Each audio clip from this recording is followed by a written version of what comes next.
Hello, everyone. Welcome to BizChicks TV. This is the place where you can find tips and tools to help you do business better. We're here to help you run a profitable business that's fun to run and to take the hassle out of your hustle. So, we want to give a shout out to all of you watching live and on the replay, as well as those in the clubhouse. We just want to say good morning, good morning, good morning. We're getting ready to talk tech in an easy to understand way. So, with that, we always like to get started in the morning with this week in tech history. So, we're going to ask my friend and colleague, Miss Francine Gregory, real estate entrepreneur and tech diva. I'm Terralina from California Cover Ups. We're the Biz Chicks, to come on in and tell us a little bit about what's happening this week in tech history. How you doing, Fran? I'm good. Hey, Dr. Tachi. Yeah. Okay.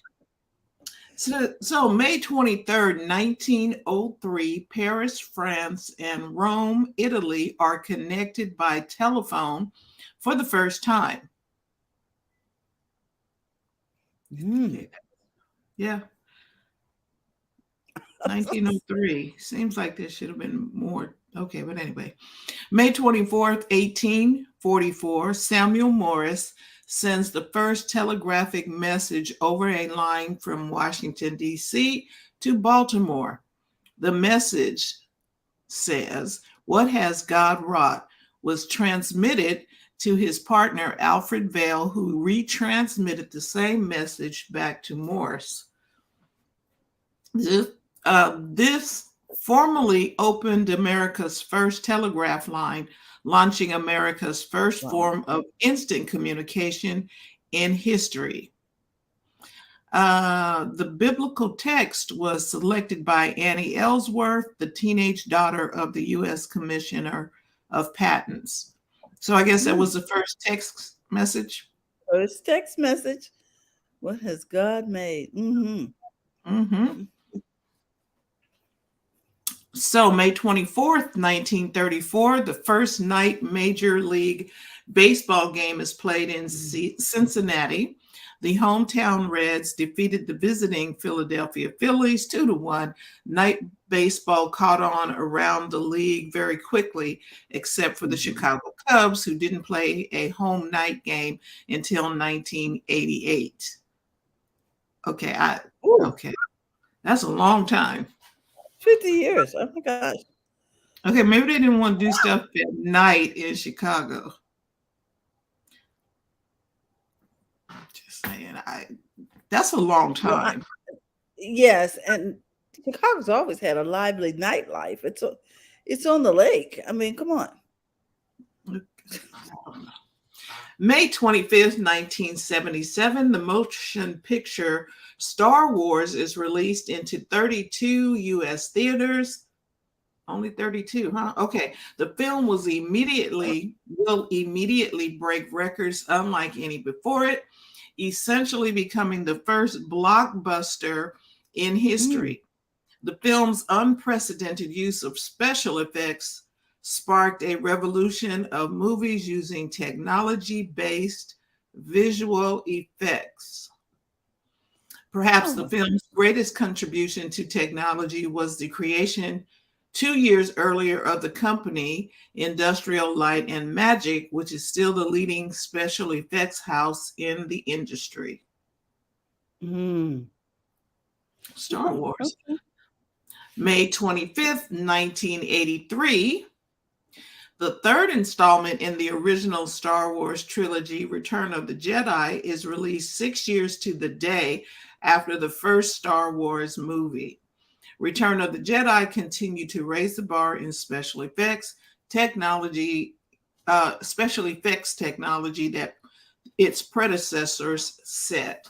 The film's final space battle, for example, was a size and scale unprecedented at the time. Oh, I didn't know that. Yeah, I had no clue. Well, the tech is evident in all of the things that we do. So, Dr. Tachi, you got any thoughts, seeing as that is, media related? I'm like, wow. I'm listening like, oh, really? Wow. New media trivia that comes up every day. That's why I love when you do these. I was like, wow, okay. So, okay, this is a story. Bill Gates' internet tidal wave. May 26, 1995, realizing his company had missed the boat in estimating the impact and popularity of the internet, Mm-hmm. Microsoft CEO Bill Gates issues a memo titled The Internet Tidal Wave, which signaled the company's focus on the global network. In the memo, Gates declared that the internet was the most important single development since the IBM personal computer, a development that he was assigning the highest level of importance. Hmm. The author of this post says, still, it is curious why it took someone who was regarded as a technology innovator so long to realize this. Well, okay. I'm not going to go down a rabbit hole. Well, Okay. you can I was just thinking when you're focused on um, on your stuff. hardware, yeah, on other things, you know what I'm saying? You can miss it. Now, Mark says here, how you doing this morning, Mark? Good. He says, I would like to point out that I saw Star Wars on the night that it premiered across the country. Oh, Woohoo! Firsthand. mm-hmm. Yeah, because I saw the movie, but I don't think it was the first night that it came out. Mm-mm. Nor He do was there I. for the premiere. Yeah, I wait till now. See, I have a different way of watching movies. I just wait till they come to Streaming. our home screen. Yes, ma'am. Mhm. Exactly. It's I, like, I think this is something that we definitely got into as a result of what we've been through the last couple of years, being confined, quarantined, and everything else. We what would you call it, pivoted to watching even more movies in our home. yeah, and I just didn't feel like dealing with the crowds. Dr. Tachi, you were going to weigh in. Not to I mention the think it popcorn. was even before the pandemic Mm. because even though the pandemic really made the numbers of people viewing entertainment at home skyrocket, even before that, there was this whole movement. Think about the home theater thing, the larger televisions, the sound, Oh. everything to make the theater experience at home. All you Hmm. really needed was the content. So as they started moving more toward streaming and being able, and the exhibition windows being shorter between when it came out on streaming and Blu-ray, DVD, and when it was out in the theaters, I think that really made a push. But definitely the pandemic had a big part or played a big part in pushing people to watch more things at home. But it was starting to happen even before that. Yes. Okay. All right. Before we, no, that was a commercial. Hold on a minute. I'm looking at something from Tech Brew here, and what else is brewing? Okay, so there's a story here about there's a lot of commercials too. On screen view. Hmm. And it says the maker of a new laptop device is trying to expand the size of your computer screen by ditching the monitor display altogether. The startup Sightful, which announced itself last week with 61 million in initial funding, is rolling out what it bills as the world's first augmented reality AR laptop of its Oh, kind. The two, really? yeah, the $2,000 Spacetop device is essentially the lower half of a laptop with a mounted webcam and a pair of glasses attached via cord through which users can see a 100-inch projection of a work screen. Now, what I will do is see if I can get this on my Go Share here. screen. Yeah, I'll do that because I'm on my iPad reading it. But let me go over here, and I was like, well, this is interesting. It is. It is very interesting because it's huge. Because I've used Immerse in the metaverse. Dr. Tachi, I don't know if you are still. I haven't been out in the metaverse in a minute since uh, the thing closed. Yeah. Space VR. Yeah, all space Yeah. was nice. It was. You know what's happening is that many people who have environments built out in alt space, they're moving over to spatial. So, and the thing that I like about spatial is that you can use that Ready Player Me avatar in spatial, in Mona, and in a couple of different universes, or metaverses, I should say. So check out spatial. Okay, I'll go over there and check that out because I was like, I was missing going in the metaverse, going into going VR. over there and VR and stuff. And I was like, so I will go over there and take a look. Go ahead, Terry. I was going to say, while you're doing that, Mark has a comment. Go He ahead. says, I cannot remember the last time that I went to the movie theater.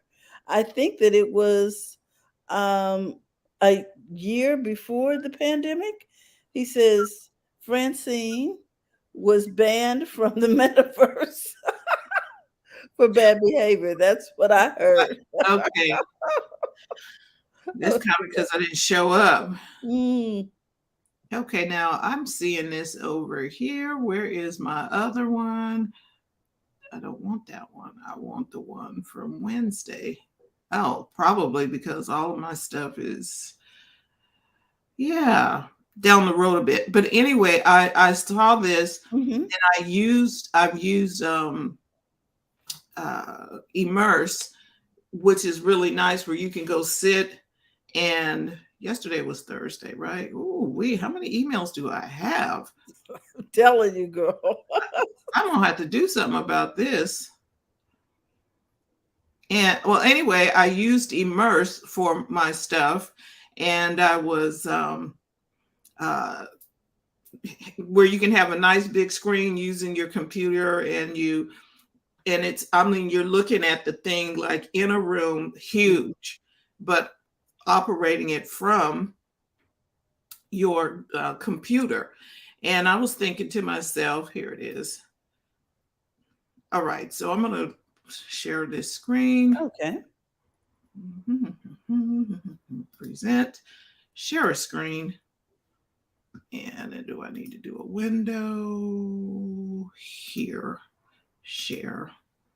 Now, can you see this? Let me magnify my screen. Okay, I see her. She's got looks like a 3-sectioned screen. She's got 3 modules. Yeah, she's got 3 monitors on there, and it's called on screen. And she's sitting with her feet up, propped up, and she's got the whole part of her the whole in front of her window in the living room is her screen. Oh. So it's a 100-inch projection of a workspace screen. And Sightful's co-founder said the goal is to establish a natural daily use case for AR technology at a time when data shows that people generally don't see the need for such extra dimensionality at work. The setup is designed to expand the workspace display with relatively compact hardware for the segments of the workforce that have remained largely remote since the onset of the pandemic. The reason people aren't using AR and VR is because there's no reason for them to use it, Sightful CEO and co-founder Tamir Berliner said. So this is given. So you see the little device in her hand? Yes. It's just it's a keyboard. It's almost like an iPad with, and she has glasses for the VR part and a webcam. So is this a projection that I'm looking at? These monitors? So they're not really hardware. They are projections. Projections. into the room that she can see on her glasses. Now her glasses look lighter than some of the like whatever Okay. the. Okay. Oculus is not glasses. They are a full VR headset. Okay, These so are like Google Glass, ah, okay. where the and in the little the 2000 space top device is what is $2,000 for this device. That she's holding in her lap, and the Yes, glass, and that includes the and glass. they include the glasses. Okay. Now, I always have to throw a wrench into the machine. Okay.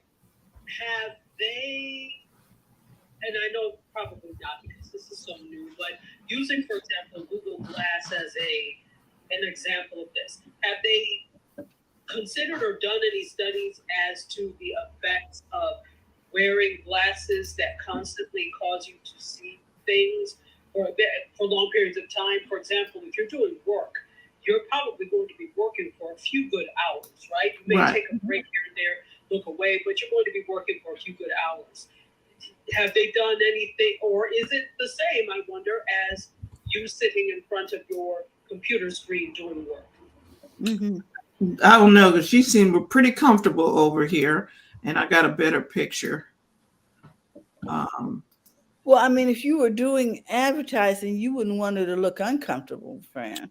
Right, true. But what I'm saying is, I don't know. I'm liking the feel of it because I can do my work at home. And you have used this technique before. Right, but I've used it with a full VR headset, which if it were just the glasses and a device in my lap like this, because it looks about the same size as an iPad maybe, or just keyboard. It's the keyboard part of a laptop. Yes.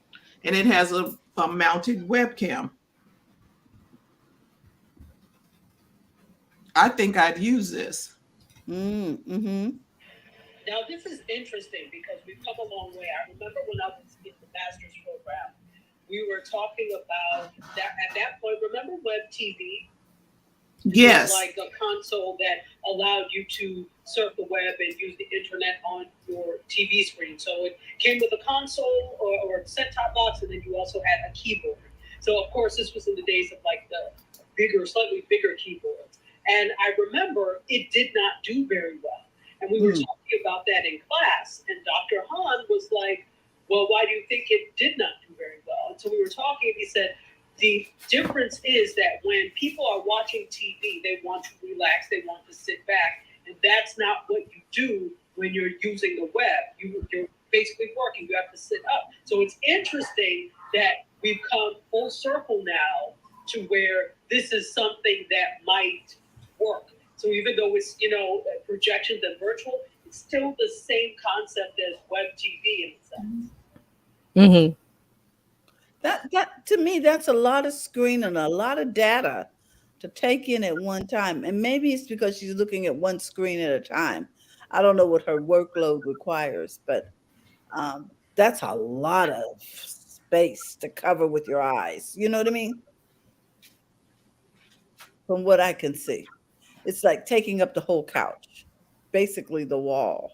Right. It's like projecting onto the wall. Huge. You know how when you go into the Apple store and they've got the training, and the training is up on the wall and takes up the whole wall? But see, remember, do you remember the movie Minority Report? I don't remember the. Okay, so Tom Cruise was the whatever he was, investigator, and he went into the office, and they had all like these screens. They had them all. They're just in the air. It's not on a wall, right? Yeah. It's a hologram. It's just in the air in front of you. And he would do this and use his finger and move it. So that's where it's getting closer to that. Right. It's okay. So I just watched the Avengers movie again for the umpteenth time. And when they brought the folder for the Avengers Initiative to Tony Stark to watch it, he pulled his fingers apart like we would do with our gestures, the gesture, and it filled up a whole room of where he could look at different things and swipe and do stuff. We are getting there. Yeah. Well, this is a lot of just footage. I mean, just square inches for my eyes but I guess if you know where your eyes should be, depending on what you're looking at. Right. You don't have to open up 3 screens. You can open up 1 screen, but it's bigger. Instead of me having to put it on my TV, it's already here, and all I'm doing is wearing the glasses. And swiping and touching and doing whatever. I'm sure I could, if a printer is necessary, file print and send it off. There you go. Can I give my opinion on VR real quick? Yes. We have time. Yeah, we do. I'm looking at this picture, and I like that. Okay, the glasses that she's wearing are not those big bulky VR goggles, which to me is why VR has not taken off. Nobody wants to put those things on except geeky people and people that want to do that. The average person does not want to wear this on their face, especially for work, hours after hours. For any reason. Right. How long have we been talking about VR? At least 10 years? It's been a while. So see, this is AR though.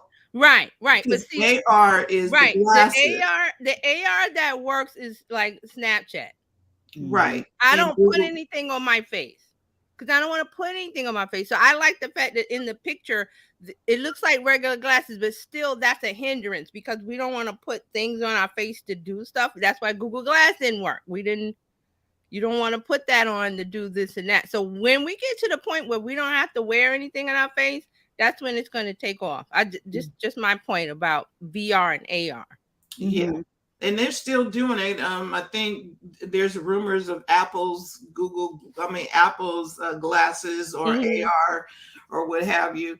And Meta had the upgraded professional versions of the Oculus, and I wouldn't do it. Does anybody remember the Snapchat glasses? Yes. Remember how it took off because it was a novelty? Is anybody wearing them now? Nope. No. Google Glass didn't even stick around for that long. And I'm gonna tell you why, because we don't want to put something on our face. And then other people did not like the fact that they could tell that you were recording them. Yes. They did not like that. So anyway, just because there's a couple of people that I remember following for years, and they were like 8 years ago. Oh, VR is the new hot thing; it's going to take off.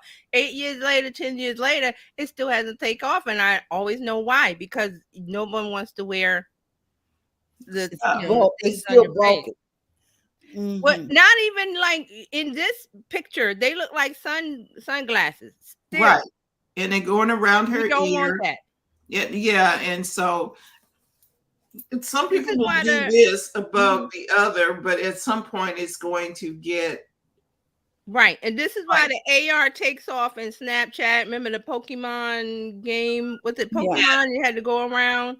Right, and no, you didn't have to have glasses to see the Pokemon. Right, you just used your phone. That was AR. Yes. So I'm just saying, in the lineup of what's gonna take off is gonna be AR before VR, and definitely with this AR laptop thing. So, but still, the hindrance, the thing that's stopping it, is the glasses. If you make it to where you don't have to wear anything, it's off to the races. It's getting there. We're gonna be in the Marvel universe in a minute. Yeah. Isn't it funny how Hollywood is ahead of like all of the things that we're doing, like Minority Report and all the Marvel movies and all the stuff that's going on, and you go, just so that's all I have. We got a couple of comments here. Yes. Mark said, I bought my parents a web TV as their intro to the internet. Okay. And Alfredo says, still got to find developers to create AR, VR products and services. True. Right. They have to be over in that space. Yep. Okay. And that is your week. in tech history and new tech history, because this tech is going to be history at some point, and this may be the jumping off point for us being in the metaverse, or the metaverse without the use of glasses. So we'll see. And that is all I have for you today. Thank you, Fran. Mm-hmm. That was really interesting about the glasses. I like the fact that the glasses were much lighter. Yeah. For this technique, especially with working. You know what I mean? And if you already wear glasses, it may not be an issue. Okay. Depending on how light they are. Because Right. these glasses are pretty light. My lenses are plastic. So, you know. Okay, well, here we go. Oh, welcome, everybody. You know, I always like to bring in a few things that I think may be helpful or interesting around technology. And one of them is I want to talk about how technology is helping in the medical field. I like these kinds of stories. So I'm going to share my screen and show you a story about how AI, I'm not AI, how AI is on everybody's mind. It's everywhere. How robotics is helping people recover. So let's take a look. Let's see if I can share my screen. And while you're pulling that up, Mark said, for now, I'll stick with the Chickaverse. Okay. So we're going to. Okay. Hey, Alfredo, welcome in. Hey, Alfredo. And I'm going to start this video. Can you guys see that? Yes, we can. Paralyzed for 12 years can walk again thanks to Bluetooth technology. Surgeons used an implant to reestablish a connection between his spinal cord and brain.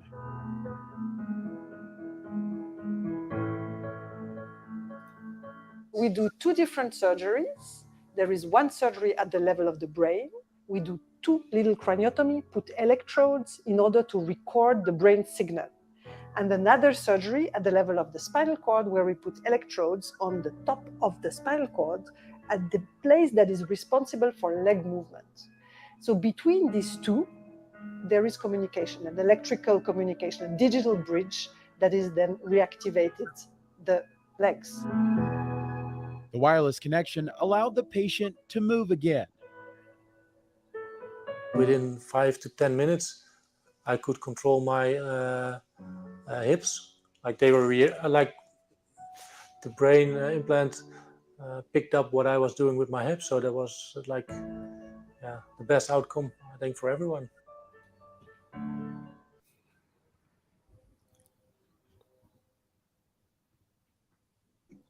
I thought that was phenomenal that he could go upstairs because, you know, we've seen them walking, you know, in a straight line.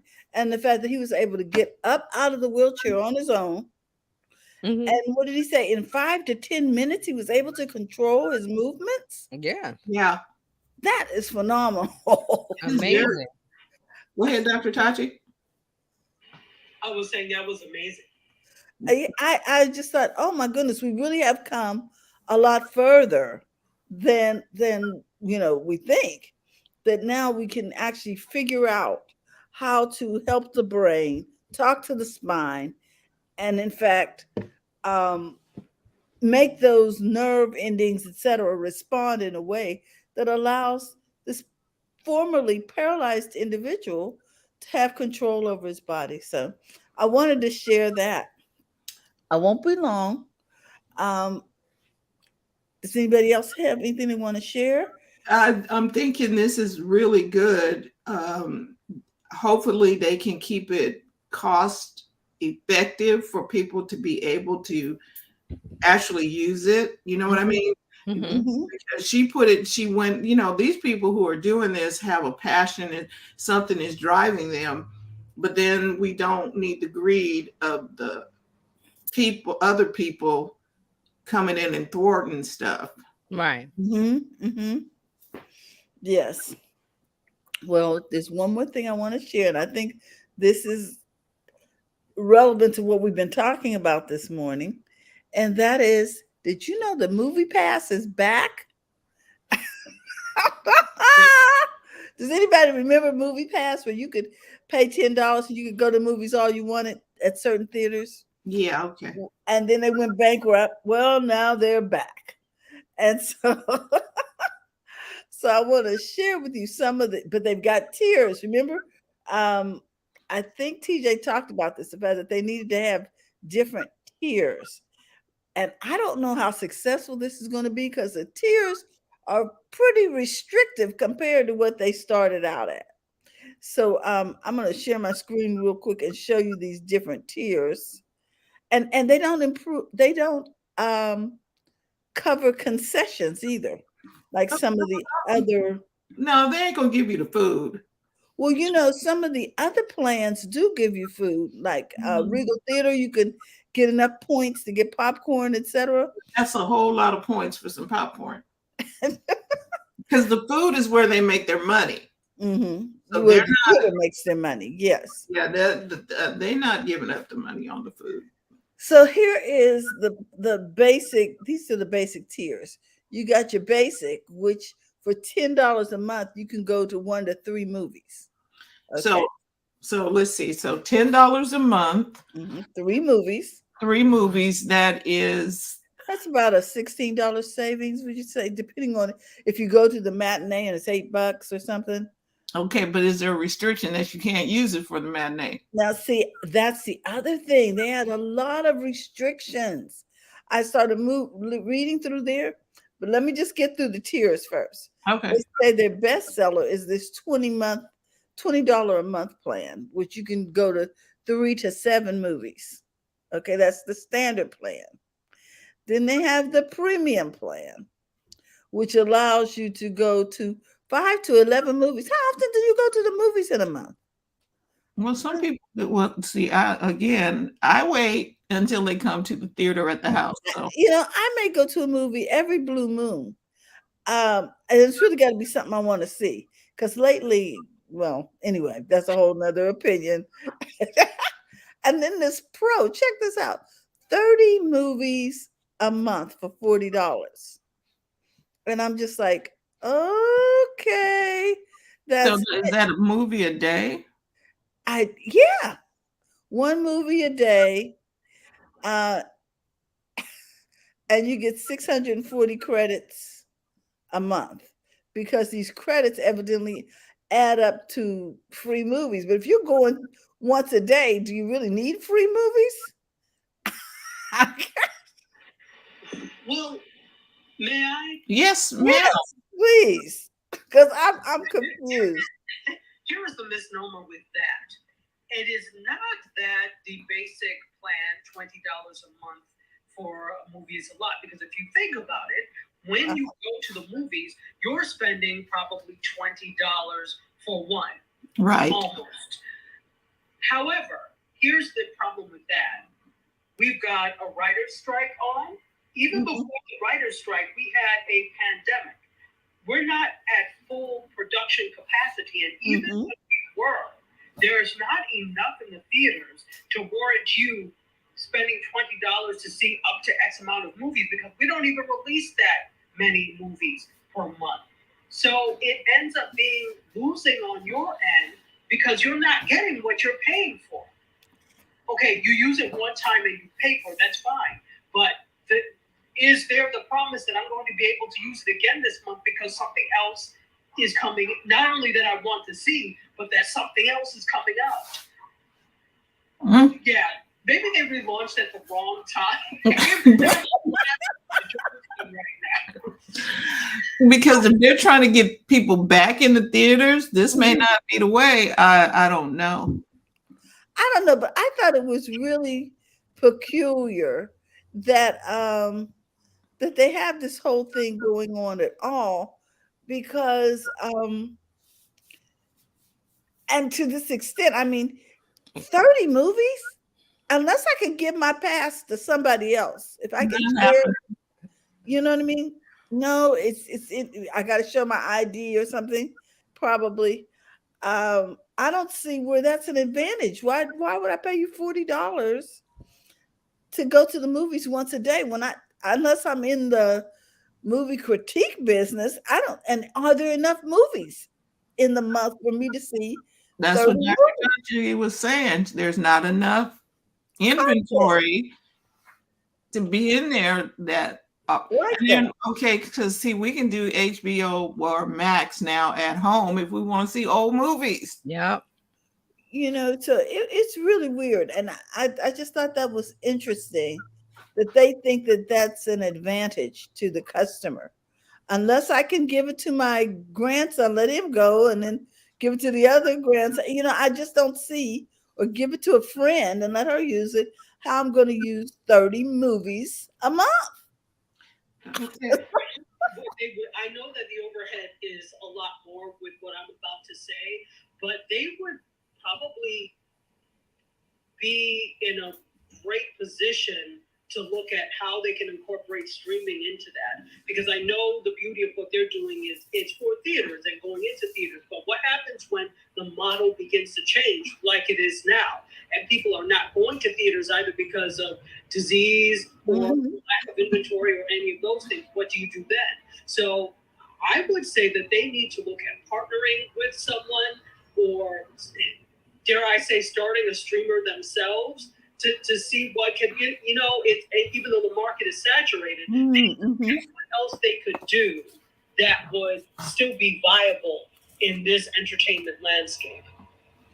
I agree, because if they put like all of the movies, okay, so I'm watching Apple TV, all of the new movies that are out, I have to wait for them to either I'm going to rent it or I'm waiting for it to come or whatever, because they're still in the theaters. But if this company had put it where I'm a member of this company and I had access to these already, I'd pay the 20, maybe even the 30 or 40 a month, because I'm going to have new movies hitting my screen.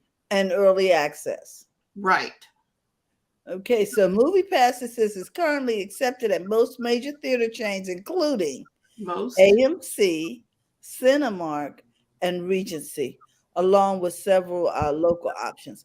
So, but still, they all show the same stuff eventually. And it eventually rolls around to my house. You know what I mean? So what I do, okay. And then these tiers, I just don't understand this tier system. And then they got the nerve to say there is let me read this sentence. After it tells you got your $10, $20, $30, $40. Then they got a pro. There's a separate, more expensive subscription for customers in Southern California and the New York metro area. They're going to charge you more, Dr. Tachi. I mean, TJ, because you live in New York City. Okay. Or if we lived in LA. I don't understand it. And it says every tier offers a different number of credits that you can redeem on movies each month. Well, if I'm already getting free movies, what do I need to redeem the points for more movies? Especially if I got 30 already in the can. Listen, I'll say this. I have a lot of the streaming services, and I'm not interested in going to see a movie in the movie theater. That's just me. That's just me. So when I can pop my own popcorn, sit back. Yep. I can eat my own popcorn. I don't have to pay $30 for popcorn. I can have steak, burritos. I can pause. I can walk around. I can take phone calls. Exactly. I can back the movie up if I missed something. And here's the thing. I needed to buy a new television. And first of all, televisions are a dime a dozen now. You can get them. They really are. Yep. So I bought one because they had an amazing sale at Best Buy. So I ended up getting one, and it's an LG television. They have their own channels for LG. So exactly. I mean, I really don't need to pay anybody for content because there's so much of it that exists for free, including older movies. Look, I'm not that interested in seeing your first run movie right now. I'm okay. I can wait. I'm good. Me too. I think we have so many choices. I just don't. I'm trying to figure out how they plan to make money off this model, but it's none of my business. I just wanted you to know that Movie Pass is trying to make a comeback. Trying Okay. is the operative word. All right. For needs, those that are out and about, there you go. For Yeah, those like me, I'm in. I got what I need. I'm good. and unless I can share this pass with other family members or whatever, I see no advantage in giving you $40 a month to go into a movie theater. And then I'm not going to let my granddaughter go in and see Little Mermaid by herself. Right. You know what I'm saying? What's that about? Can I take her with me? Is it a family, friends, and family pass? Or is it just me? It's just how do I use up 30 opportunities? Okay, see, Netflix is looking better and better with their streaming service, even if they did raise the rates in comparison to this. Max used to be HBO, looks better comparison to this because it's only $14.99 or it starts at $9.99 a month. They had a sale this past week where you could do several different streaming services for 99 cents for 2 months. Wow. Okay, so Paramount, everybody's trying to get their trying to get new customers to sign up. So, compared to Movie Pass, I'll keep my Disney Plus, which I get Hulu, get a whole bunch of stuff over there. I get Disney, which the Little Mermaid and other stuff will soon be over there. I was able to watch the Quantum Madness or something that was happening over on finally came to Disney, and I did not have to rent it, do anything else or whatever. And then when the Galaxy people, the Guardians from the Galaxy show up, I'm gonna watch it on Disney. Yeah. Well, Al says, create Movie Pass for my home, then I'm in. Okay. That's Mark. Oh, that's Mark. Okay, create Movie Pass for my home, then I'm in. And Alfredo had a comment with regard to VR. VR. He says he has a friend in LinkedIn, and her thesis was using VR to train empathy towards Black patients.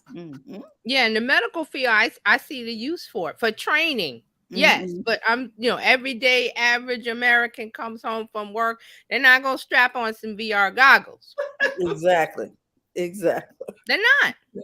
Because they would have done it already. And see, I'm like, I want to see what this does, and so I bought them, and I did not buy them new. Right.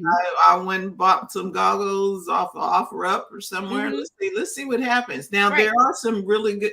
Watching a movie on Prime, their theater is awesome. I was like, oh my god! I watched what was that thing that that's a spinoff from Lord of the Rings. Something of the rings or whatever. But anyway, I know what you're talking about. It was nice. And see, I'm us, everybody in here. I'm not talking about us because we'll try. I will try it. I tried it and I sent them back. I think I got the Google, whatever the Google thing that they had a while years ago. I sent that thing back. I was like, I don't want that. I am not doing this. But I'll try it and use it. But I'm just saying the average person is like, okay, I worked all day. I'm not strapping on no matter how good it is. They're not doing it. We'll do it, but not them. So well, that's why there's so many available for sale. Right. Because they bought it and they was like, okay, it was good for a few seconds or minutes. And they were like, okay, took them off. And they look like they're going to sit around like a treadmill gathering dust or whatever. And then they decide to sell it. So, right. But that's the sticking point with VR. It has to be without any kind of covering on your face. Yes. And it's good for training. So thank you, Alfredo, for bringing up that point. It is good for training. It's definitely good for training. Yeah. So. All right. And that's what I wanted to share, guys. Very nice. All right. Do we need Dr. Tachi? Do you need to go first, or are we good to what was happening? Nope, I'm good. Okay. Oh, okay. DJ is up. All right, it's me. I'm on deck. And before you dive in, how was your workshop? Oh, okay. Thank you for asking. Because I used a new platform, and Fran and I talked about it, AirMeet, that I had some technical difficulties because I was a host and I was a something, and I thought I was in and I wasn't in. It wouldn't let me in. I had to talk to tech support real quick, so it started like 20 minutes late. But I don't know. You'd have to ask the people that Tachi was there, and I mean I sent out a survey and everything today, but I felt like I didn't get everything in I wanted to get. So I felt like I didn't do everything. But Tachi is saying yes, I did. So and I could have kept talking. I think we went like an hour, over an hour, like an hour and a half. I could have kept going. I was like, okay, I can't keep talking because I'll be here. So if anybody wants a part 2, like the specific prompts, specific things, then we could go over that. But I feel good about it, I guess. Oh, good. Go ahead, Other than the technical issue with the platform, but I figured that out. Right. And okay, so Dr. Tachi said she would take a round 2, and then I would take a round 2. Okay. Because I need to see round 1. So I would like to it is still, anybody that missed the live, it's still there. I mean, the link is in Discord. Please go to Discord because you get, you get your special people. So it's still there. So I'm gonna go take a look at that and let me know, and then I can send the survey out and get everybody's responses, because I'm like I'm in my head saying stuff, and I'm like, does this make sense? Is this too complicated? Is it too simple? And I was trying to throw in a lot of the prompts. I had my prompts that I was going to use out of order, so that's why I apologize to Tasha, because I was like searching for my prompts. I was like, oh, they're in the wrong order. So I was like, did I leave out some? There was one I wanted to include, but again, it went over like an hour and a half, so I didn't want to. But here's the thing: we actually had the information. That somebody is talking about it so that we can learn. Right. And so you put it out, I think. Right. But see, the thing with me is when I'm online and I see different people talking about it, I get newsletters and stuff, and I'm like, okay, everybody else out there is talking about prompts, but I'm like, what is my differential thing? And my thing is simplicity. And that was the thing that I said. I was like, do not go in and write all of this long it was like 1 or 2 words. So can Dr. Tachi hear me? Did you like the part with the 1 word? What was the one thing that stood out for her? If she can. Yeah, Dr. Tachi. Ooh, I can't pick the one thing that. But did you like the 1 word? Because I like to do the 1 word thing, because I showed the I have a lot of plugins and Chrome extensions inside of ChatGPT, but I turned them all off because I was just like, I just need 1 word. But some of those extensions that I showed in the training, they're very, you guys use them and see what you like, because there's people writing great prompts, but there's people writing not so great prompts. So I like the part where I showed about the videos. And I want to hear from Dr. Did she like that part about the video, the little video trick? I did. Okay.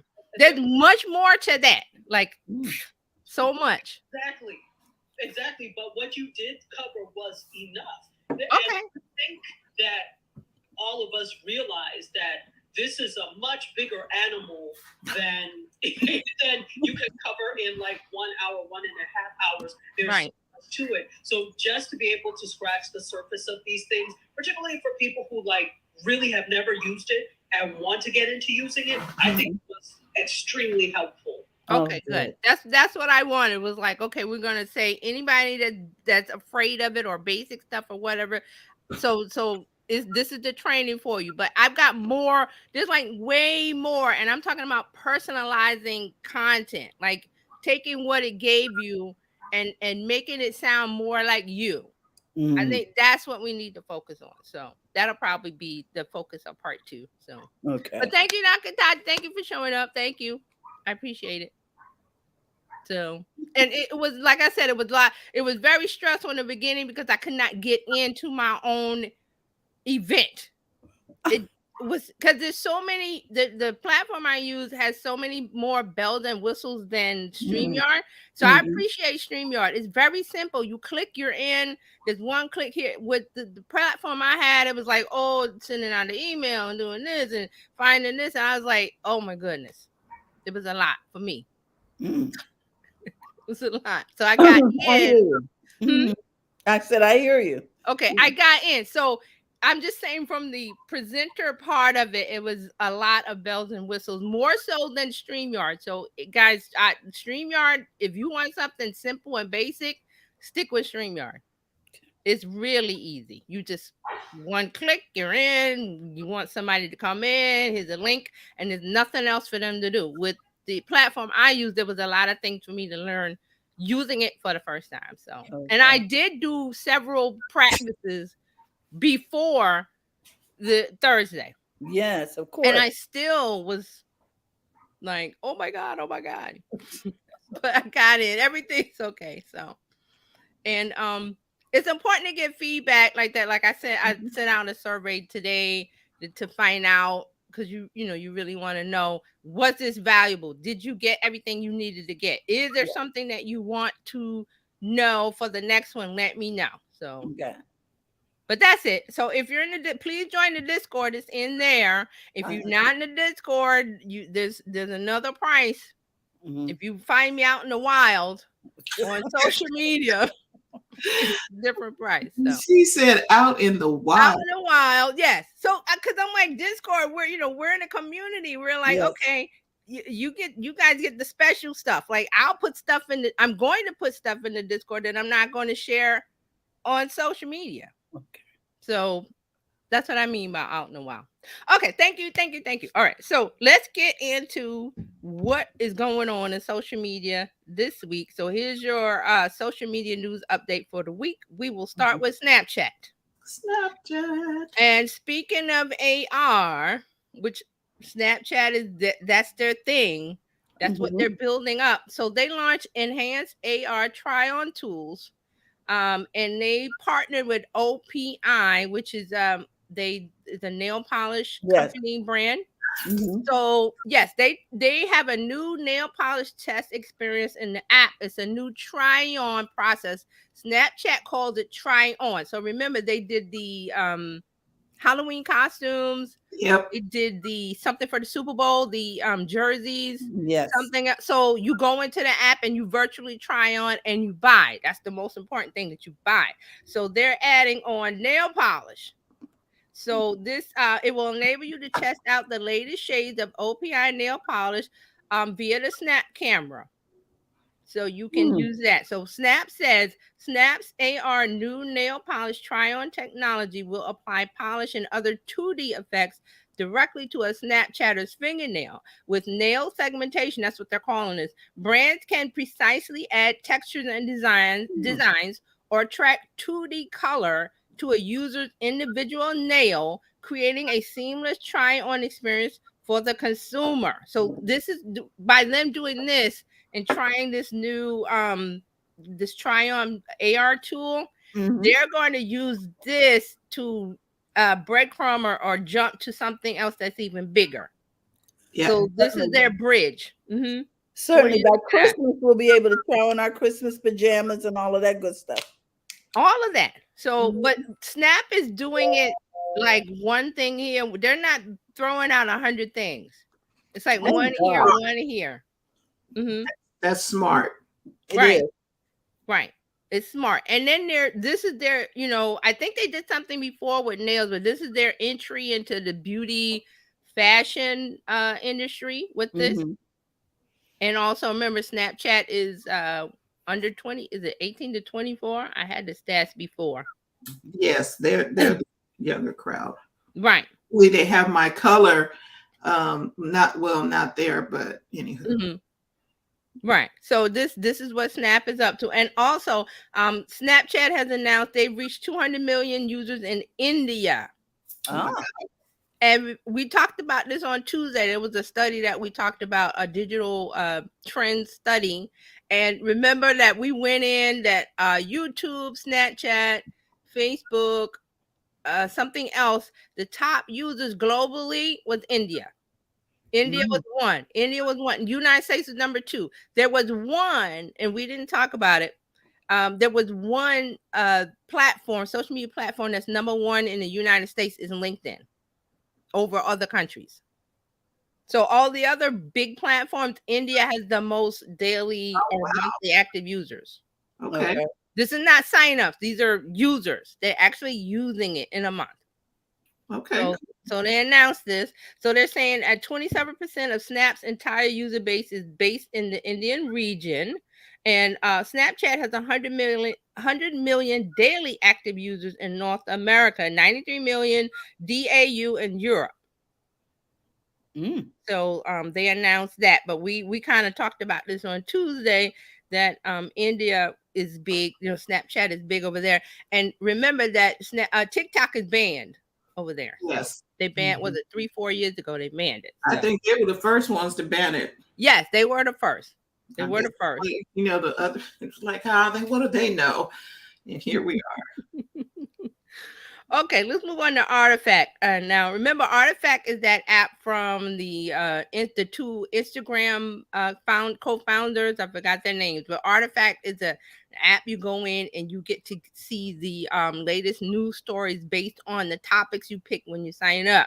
So Artifact has been adding in social media tools. And we talked about, you can follow this person, you can do this, you can do that. So now they're letting you mark articles as clickbait.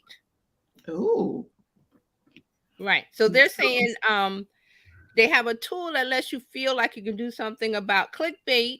You can flag articles you think are clickbait. The feedback will be used as a signal in ranking so they can better prioritize helpful articles over misleading ones. So they're doing this for the community.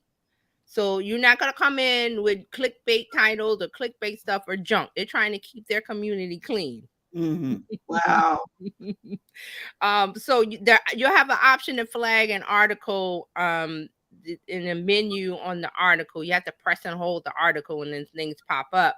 Now, the press and hold is also because they now have emoji reactions to the articles. And I thought that was cool. So you're in the app and you see something. When you tap and hold it, the pop-up will come up with the thumb, the heart, the LOL, surprise, cry, or angry.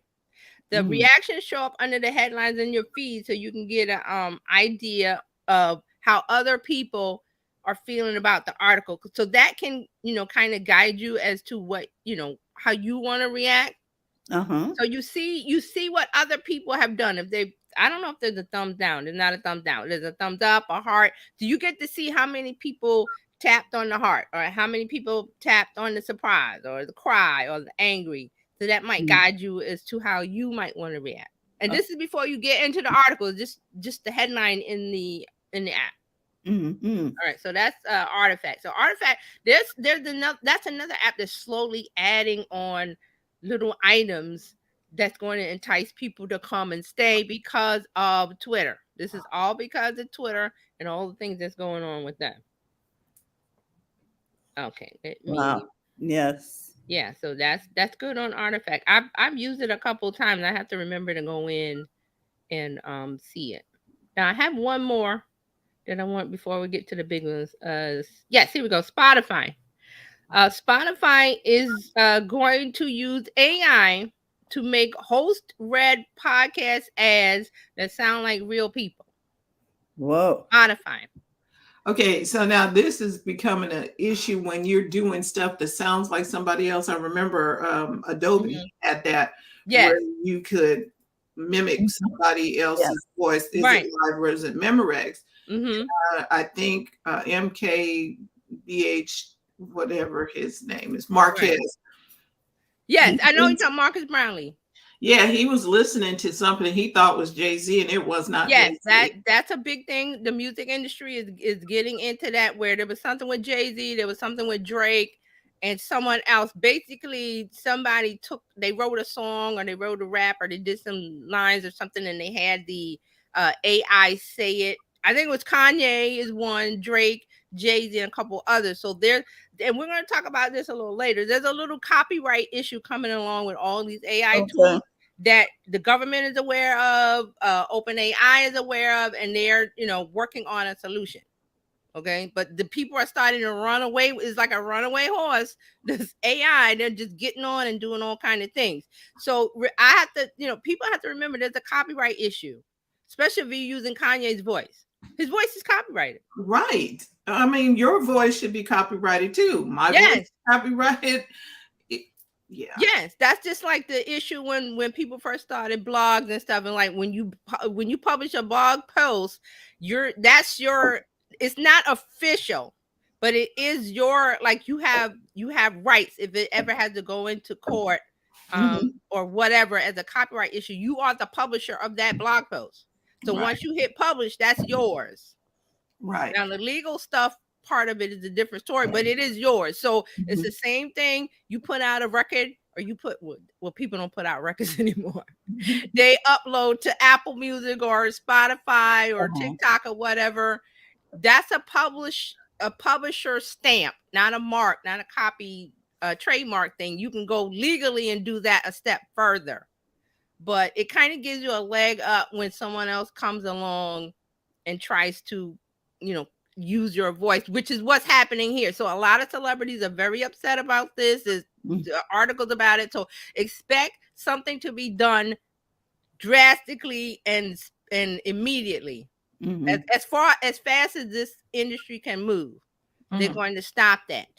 Right. So that's one of the things. There's another story I have about copyright stuff. But what Spotify is doing, they have technology that will be able to use a podcast host voice to make host read ads without the host actually having to read and record the ad copy. Now this comes into play. Spotify bought it's a network called The Ringer. They bought this in 2020, and so they're using this platform, or somehow this is tied into this. And the founder of that Ringer, he said on an episode of his podcast, he said, there's going to be a way to use my voice for the ads. You have to obviously give the approval for the voice, but it opens up from an advertising standpoint all these different great possibilities for you. So he's saying, you, the podcaster, they could use geo-target ads. An example was like tickets for a local event in your city, or you could create ads in different languages with the host's permission. Now, here's a statement from Spotify. Spotify says, we're always working to enhance the Spotify experience and test new offerings that benefit creators, advertisers, and users. They're saying the AI landscape is evolving quickly, and Spotify wants to offer these tools to the user. So remember, they have that AI DJ feature. And what is it, DJ X or something? And it goes in and it picks things that you might want to listen to based on your habits within the app. And they're saying there's been a 500% increase in the number of daily podcast episodes discussing AI over the past month.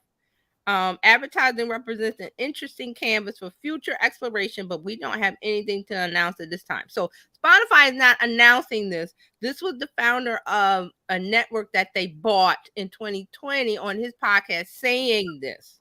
So that's why they're saying they may do this, they may not. What do you think of this process? But it has to be by permission. So see, the other thing we talked about with Drake and Kanye and all, that's not the artist did not give permission. So that's a different thing. They say it was going to be for the host? So the host, yes, it's going to be the podcast. So if you have a podcast, you'll be able to do ads without you reading it. It'll take what you've done before and wash it through and then attach a copy. If I gave them permission to do that, I think that's okay without me having to read the whole Right. And see, I don't think Spotify is going to do it without you. I think you will be able to do this. Right. You will be on the podcast host end, not Spotify's end. So I have a service that I purchased a few years back called Talkia, where I can type in text, and it'll read it back in a number of different voices. Yes. Different ethnic voices or what have you. And so I can use that to, to do some things. And it was sounding, and a little bit, you had to tweak it a little bit so it didn't sound like a robot. But it works very well for doing voiceover. Right. There's lots of platforms that let you do that. Some of the voices sound robotic, and some lately that I've looked at, that I investigated, some of them sound like the real deal. They pay more for that. They sound like a human, like a person, like it just is, like you cannot tell, but you pay extra or more for that service. But they do have the ones that sound robotic, and those are like, okay, I don't want to use that. But I think they're moving. I think they're getting better with that.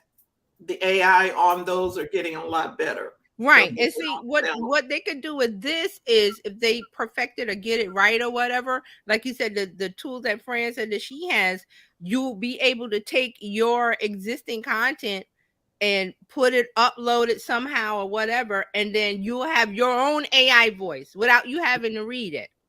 Yes. It'll take it. Say if you got a YouTube channel, and this is why I say you want a YouTube channel, because there's a lot of things you can do with that. You will have content already with your voice, inflections, tones, whatever, and the AI will be able to take that and make your voice. It will be you. It won't be the Susan robotic voice or the Sally or whoever they give you in the options. It'll be you. Right. And then people will go, well, why do I want that? Because you want to save time. You don't want to sit, and with this, you don't want to sit and read something when the tool can do it for you in your voice. You understand what I'm saying? Yes. So I can see why people would think, well, why would I want that? It's like, if you're running a business, do you have time to sit down and write and speak into something when you already have a library of videos and the AI can do it for you? And it sounds exactly like you, exactly 100%. Well, 99.9%. Yeah, and then have it answer your phone. Yes, and the possibilities from where we are is like, give it another year or two, we're gonna look back at this time and say, wow, we were doing basic stuff back then. So, but that's the option. So, that's what's going on with Spotify, whether you like it or not. I know some people don't, but this is where we're moving. Okay, WhatsApp.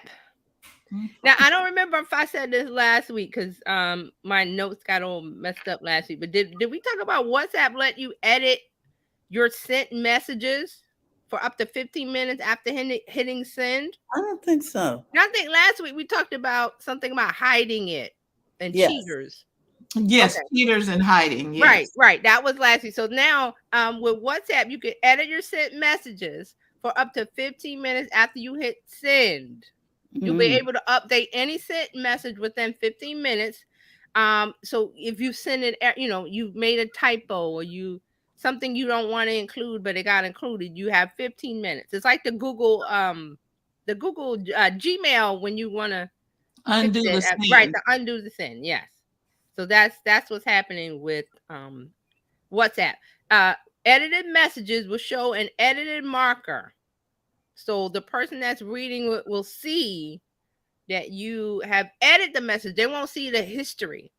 They'll just see that. And if you're in Discord and you see a message and it says edited, that's what that will be. It will just show that the person changed it. And this is in Facebook too. I believe Facebook does this. Yeah. Instagram does it. I'm like surprised. But you can go in and edit your Instagram captions, I believe, on the desktop. You can edit and you can do them on your phone. Okay. And it doesn't tell you that it was edited. It just So some do, some don't. And also WhatsApp is going to let you claim your username. And what this is about is that because WhatsApp is phone based, now it's going to be username based, where you have a WhatsApp username. This is inside the latest beta Android app. It allows users to pick a unique username for their account. So you'll be able to share your username instead of a phone number. So like, Cash App, you have $sign in your, so that's what it's going to be like. Mm-hmm. And WhatsApp has no comment on this, but they're working on it. So you either see it or you won't see it. Okay. I'm surprised that Meta did not include that in the Meta login situation where they're trying to get us to use one login for Instagram, Facebook. I'm surprised that they didn't put they may not with that. They might. Okay, YouTube Stories is shutting down. YouTube Stories officially ends on June 26th because YouTube is shifting its focus to YouTube Shorts. Now, Stories. Did you know that YouTube had story feature? No. I remember that it did. I remember we talked about it, but I never used it. And you have to have a certain amount of subscribers to be able to use it. So it was the stories feature, just like in Instagram and Facebook, wherever there's a story feature. So you would put something up for 24 hours. So now they're getting rid of it because they want to focus on YouTube Shorts, and they've opened up the community tab to everyone. There was a limit on subscribers. Like you had to have a certain amount of subscribers on your YouTube channel in order to do a community post. Now you can have 0 subscribers and you can still do a community post. Community posts are the feature that I like in the mobile app, mobile app and on the desktop, but you have to find it under community. When you're on your phone, it comes through as an Instagram post. It looks like Instagram posts. It's the same square size, and you can put polls. There's a couple other things you can do with the community posts. So they're getting rid of stories because one, the people that had it stopped using it. They started using shorts, and there was a limit on subscribers. So they're saying stories was introduced in 2017, and you had to have 10,000 subscribers. Okay, that was not a good choice. Well, the majority of the people don't even have 10,000 subscribers. Right. So they gotten rid of it because now you can do a community post, which I think is better. Because stories was stories are the circles at the top.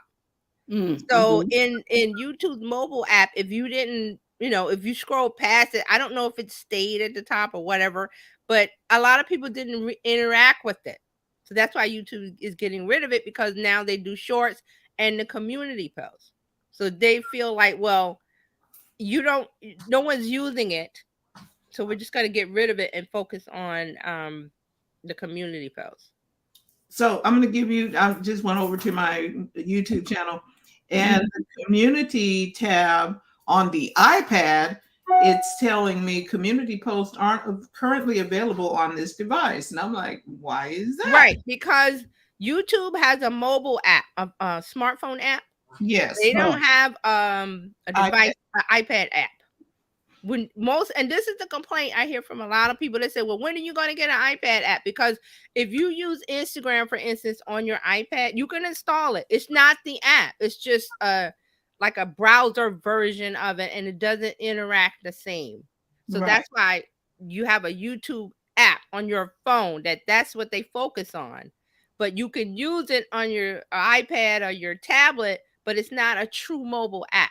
Correct. Okay. Most of your iPad apps are not, or your tablet are not true apps for that device. It's either a smartphone, kind of like a picture, or right, because they have to get developers for that. They have developers for the mobile app for the smartphone, but they don't have most of them do not. And you see, YouTube is one of the biggest. They don't have it. Correct. They're not, we're not paying just for, because it could be because of the number of devices that people are using. More people have smartphones and the tablets. Yeah, that could be it. So, but I was not a big user of the YouTube app on my phone. I always did it on the desktop because I was working and stuff. But now I find it's a great experience to use YouTube on. There's that scrolling feature. Here, somebody put up a community post, and it looks like An Instagram post, exactly like it. You can thumbs up, thumbs down. You can share it. You can comment on it. The good thing if you have a YouTube channel, you can put links to your videos. That's the one thing Instagram doesn't do. You can't put links in the caption. Oh. Sorry. Watching us live over there. Okay. That's the good thing about community posts. We talked about this way back. I said use the community post. Even if you're not seeing any interaction, keep doing it because it's you're going to see it eventually. Right. And you can send people to videos on your channel. Okay. Same thing with shorts. You can send people from shorts to your long form videos. A lot of people aren't doing that with shorts. Here's a comment from YouTube. There are many ways to create on YouTube, from community posts to shorts to long form and live. To prioritize these key features, stories are going away. Starting on June 26, 2023, the option to create a new YouTube story will no longer be available.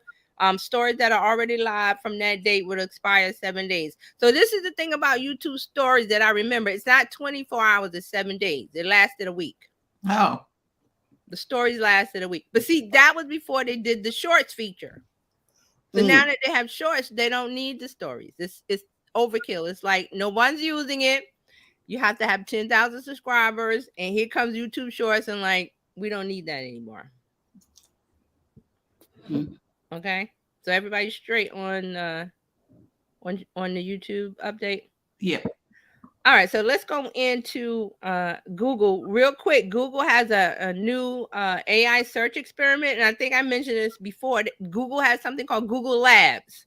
So if you go to Google Labs, you can get on the wait list, and you will be able to try all of these new tools that they have available. So the new one that they have is called Search Generative Experience, and it has to do with the new AI features that they're putting into Google search, google.com.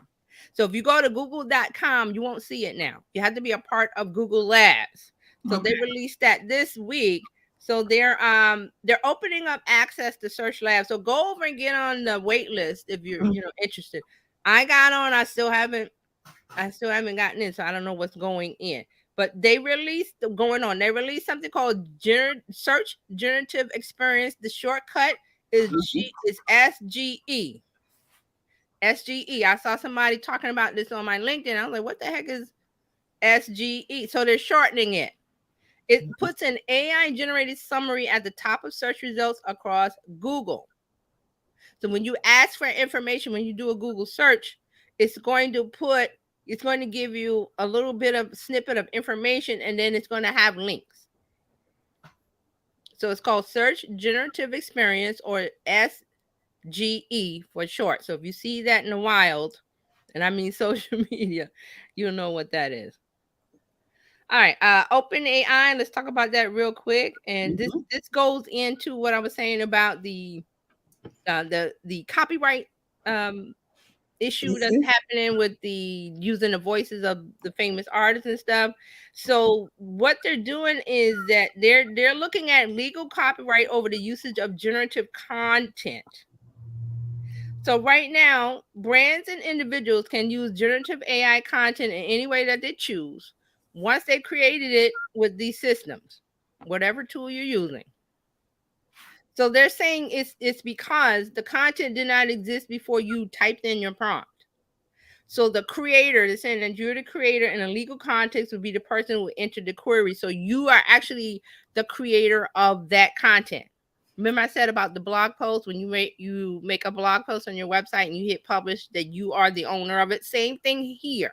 Even though the AI tools, and these are the text tools, not the image or the music ones, that has a different connotation. The text ones, because it's going to get information and putting it together the way that you want it. So you're the creator of that. So right now, technically, that content didn't exist until you created it with the prompt. Does everybody get that? Okay. So now there's another side on the image, AI generated image side, that the U.S. Copyright Office says that AI generated images cannot be copyrighted as at all, because they're saying an element of human authorship is required for that provision. There's no creator in that sense. See how it gets confusing? I don't understand. Well, the computer that generated the image is not human, so you can't have a copyright. Right. Even though you put the prompt in. See, it's different with text. It's different with text. Yes, because you generated it.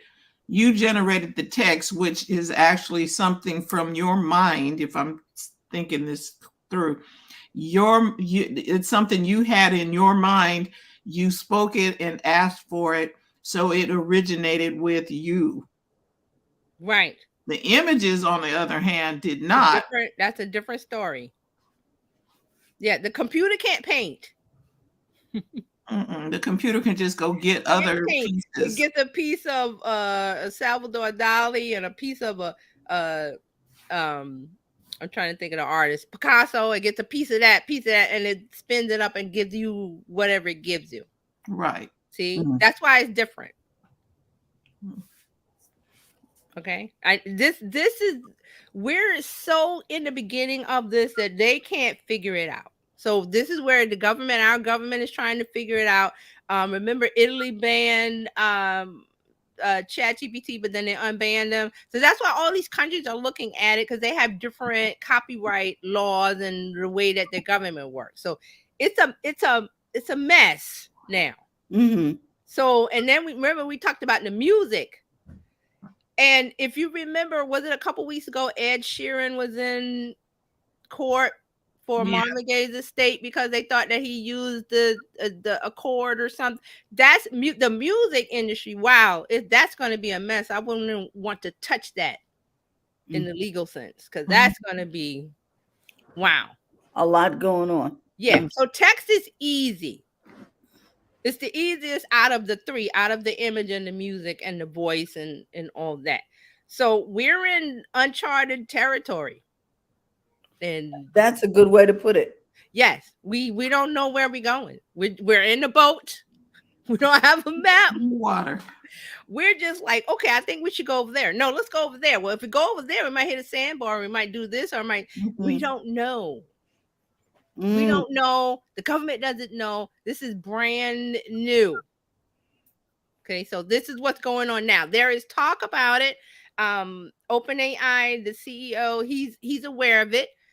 They're talking to the government. There's things going on. So we have to keep an eye on this. So, but for now, they're saying that the text part, the GPT, if you use the GPT tools to create text, that is kind of yours. The image and the music, I wouldn't. And you know what's funny is I see a lot of people. There was a guy that he spit out all these children books, and he used Dolly or Midjourney or whatever to make the images. That guy's going to be in trouble, not for the text, for the image part of it. Images. He's going to be, and so a lot of people are just, we can just print money using AI tools. There's tons of channels on YouTube. Make this money, make that money using AI tool. And like, you got to be careful. So here we have the distinction. If it's strictly text, then you might be okay. I won't say 100%, but you're okay. But if you're using the image for commercial purposes, using the Dolly, Stable Diffusion, Midjourney for your own enjoyment, and you're not selling a product, you're good. The images. Music, I wouldn't even attempt to say, let me make a song and put Beyonce's voice. I'm not touching that with a 10-foot or 100-foot pole. Because music copyright is a whole nother world. And so if you listen to the news and you heard about this artist got sued for that, who was that? Another Marvin Gaye, Pharrell and the other guy, I forgot his name, and they did the Marvin Gaye song and they got sued and they lost for a snippet, right? Dr. Tati, right? It was a snippet or something. Right. It was Robin Thicke, yes, FBI, and somebody else. Yeah, and Pharrell. So their song "Blurred Lines" was actually it actually did sound very much like. Well, so my thing is with artists, I don't understand why you know what the deal is and you know the rule. Why would you even play like that? Doesn't matter if you change the chords or whatever. It's easy to find out that the basis is a song. So I don't understand why they did that. But yeah, you're right. The music game is a whole different. I wouldn't touch that with no way, man, no way. And you're asking why? I have a little theory about why. It's because the tool is available, and a lot of these AI tools are free for the first couple searches, or they're free for the first 10 minutes. They give you a free part, and then for some reason everybody is taking these tools and so on. Well, I can do this and I can do that. And I'm like, copyright, people, copyright, copyright. It's always been copyright. It started as when the internet started. It's like in the World Wide Web. It's like copyright, people. So you see people that sell things on eBay and Zaldo, and they use Disney's characters. They use this character. That's copyright infringement. You're not supposed to use those characters, but they do it all the time. Who's stopping them? So now we got the AI tools to even put even another layer on top of it. Like the guy that I said, he's written all these children books. They did a story about it. He wrote all these books. He used ChatGPT for the text, and he used Midjourney on one of the image generators to make all the images. And people are buying them. But this guy's going to be in trouble if he doesn't stop. I don't know how they're going. They're going to eventually that long chain that he's running with.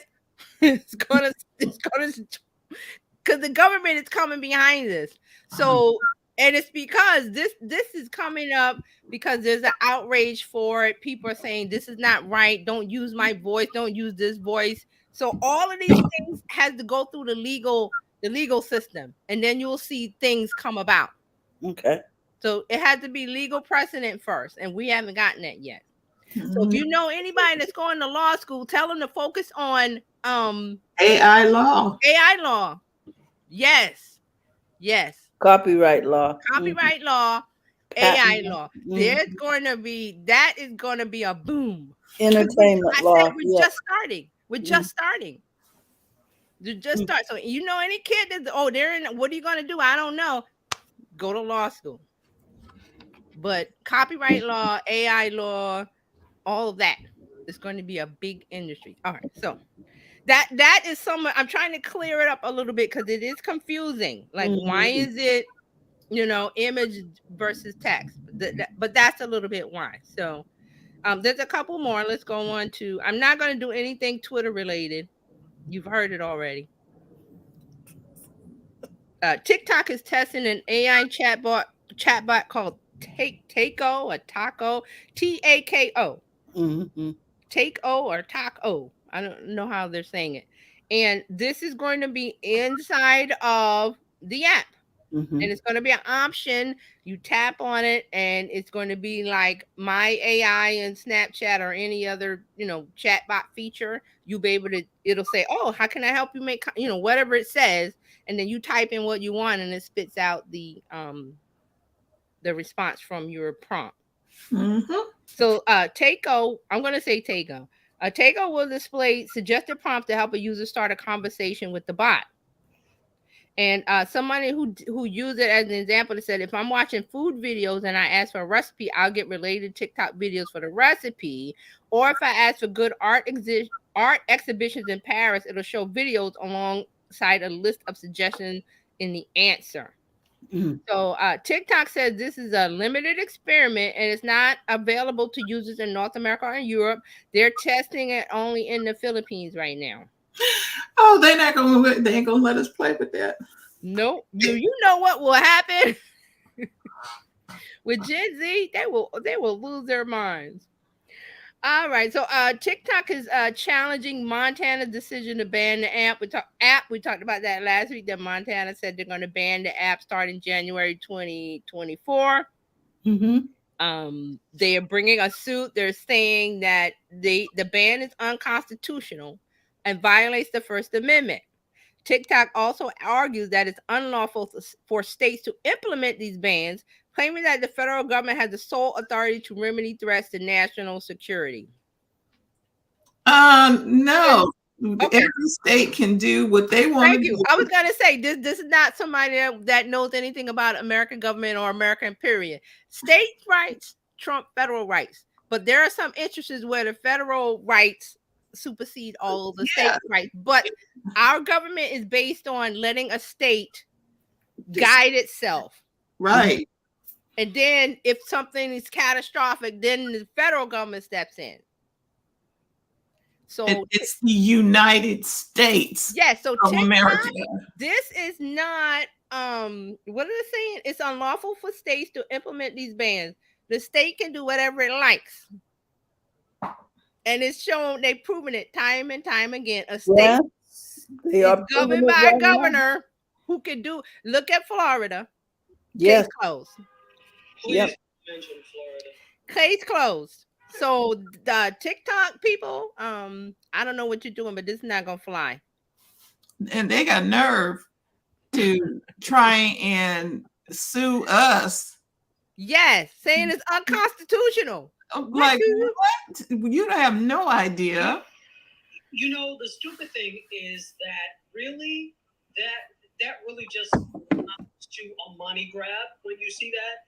What they should have done, I could see if there were TikTok creators that were suing because it was eroding their livelihood. I could understand that. There are TikTok creators that live in the U.S. that cannot do what they need to do now because it's banned. Like right now, it's banned in Montana. I can see that. But for a whole company that is, and it doesn't matter. It doesn't matter that they're foreign. The thing is, they don't know the law. So I don't know who advised you that you could do that, but you can't because you already started with wrong information. Right.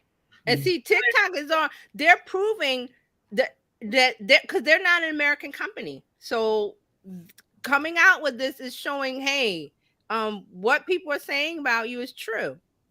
And there's all these little drips and drabs of evidence coming out about TikTok spying on American users. There was a story today about something about Slack. I didn't get a chance to look, but TikTok, you're not helping your cause. You should be quiet.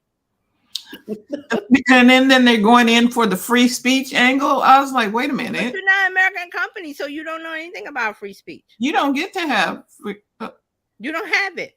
Because it isn't free speech based on something. It has to do really has to do with the government can't suppress your voice.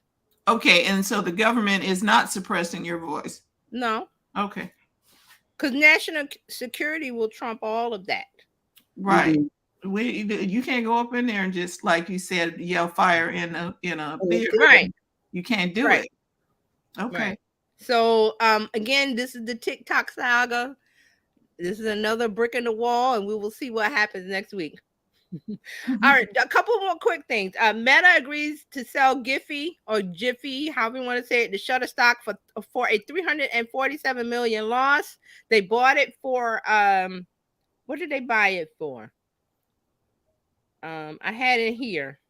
I forgot what they sold it for, but they sold it to Shutterstock for $53 million. Oh, they bought it for $400 million in 2020. Wow. Meta paid $400 million in 2020 for the Giphy app, and they sold it for $53 million. Now, the thing I wanted to mention about this is that it's because they're saying because GIFs or GIFs have fallen out of fashion because younger Gen Z users say GIFs are for boomers and GIFs are cringe. Okay. So if you use a GIF, you are a boomer and you're out of fashion because Gen Z doesn't use GIFs. Sounds stupid. Are they really saying this, or is this just what you postulate think they're saying? No, this was in a story. Actually, the Guardian. I found it in when this first came through, the lawsuit with the filing from Giphy. Mm-hmm. Giphy said this. There are indications of an overall decline in GIF use due to a general waning of user and content partner interest in GIFs. They have fallen out of fashion as a content form, with younger users in particular describing GIFs as for boomers and cringe. This is in the legal document. Yeah. So here's okay. I guess if you sell it for 53 and sell it at a yard sale and get something for it, mm-hmm. and then they got something.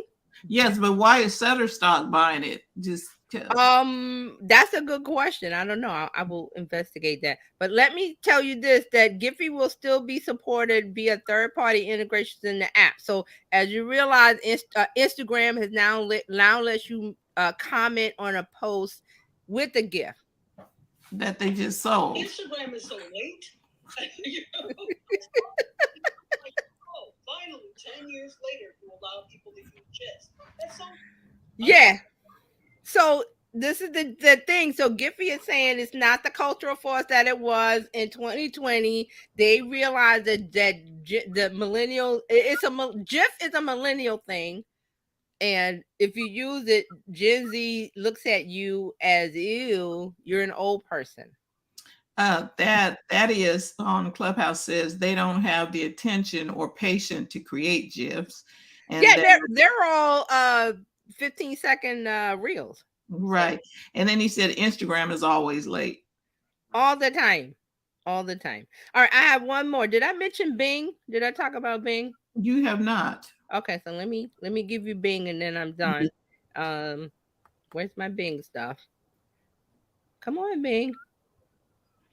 And then that is Reels. Reels. All right, here we go. So Microsoft says Bing can be the default search engine for ChatGPT users. This is a big deal because ChatGPT was based on learning language model anything before 2021. Remember that? Yes. So that's no longer the case. Microsoft and Bing and ChatGPT are married now. Weren't they always? Because okay, yes, because Microsoft gave OpenAI $10 billion. Yes, they were already married. We just didn't know. I see. So they are married. So Bing will support ChatGPT as a default search experience. Remember Google? I just said Google has something with their Google search engine, but now Bing is out the gate before them. So ChatGPT will no longer be limited to information prior to 2021. That means it will be up to date and current. ChatGPT will be able to access the web and have information of current events through the use of Bing search engine. So you will get citations in your response if you want them. The citations is the link to the website where they got the information. So if you use Bing a lot, you get citations. Now here's the deal. It's ChatGPT Plus only. Oh. You have to be a subscriber. That means you pay the $20. Okay. This thing is going to be available to everyone for free through the use of a Bing plug-in later. When that comes, we don't know.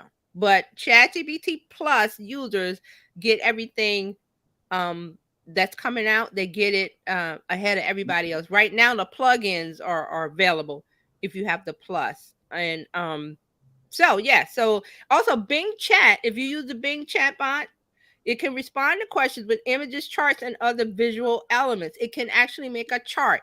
When you give it a text prompt and some numbers, it will make the chart for you. Okay. So that's what's going on. Microsoft and OpenAI are married. All their tools are, connected to each other. Okay. That's what's happening. And so that is said, Bing and ChatGPT are both awful. And then he says you should want them. And he says subscribe. Nope. Okay. And that is your social media update for the week. Mm-hmm. That was a lot of content. Oh my goodness. Yes, it's a Everybody's lot. doing something. It's a lot. So that's what's happening.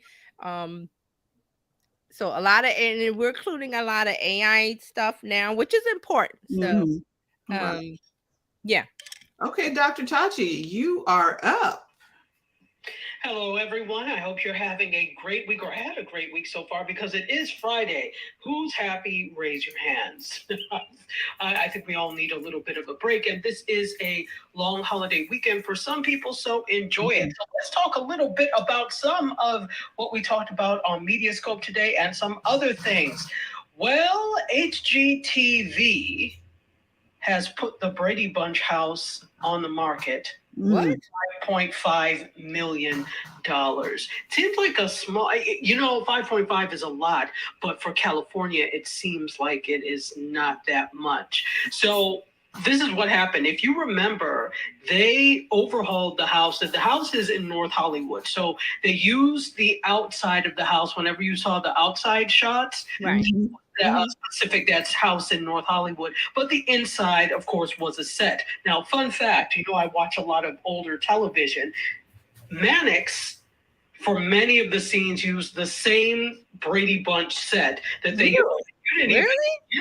Yes. Not for everything, but there were some episodes that I said, wait a minute, this is the Brady Bunch house, the set, right? So I'm like, you couldn't change the colors or something? I'm like, I thought Jen, Cindy, Peter, they were all going to walk down the stairs.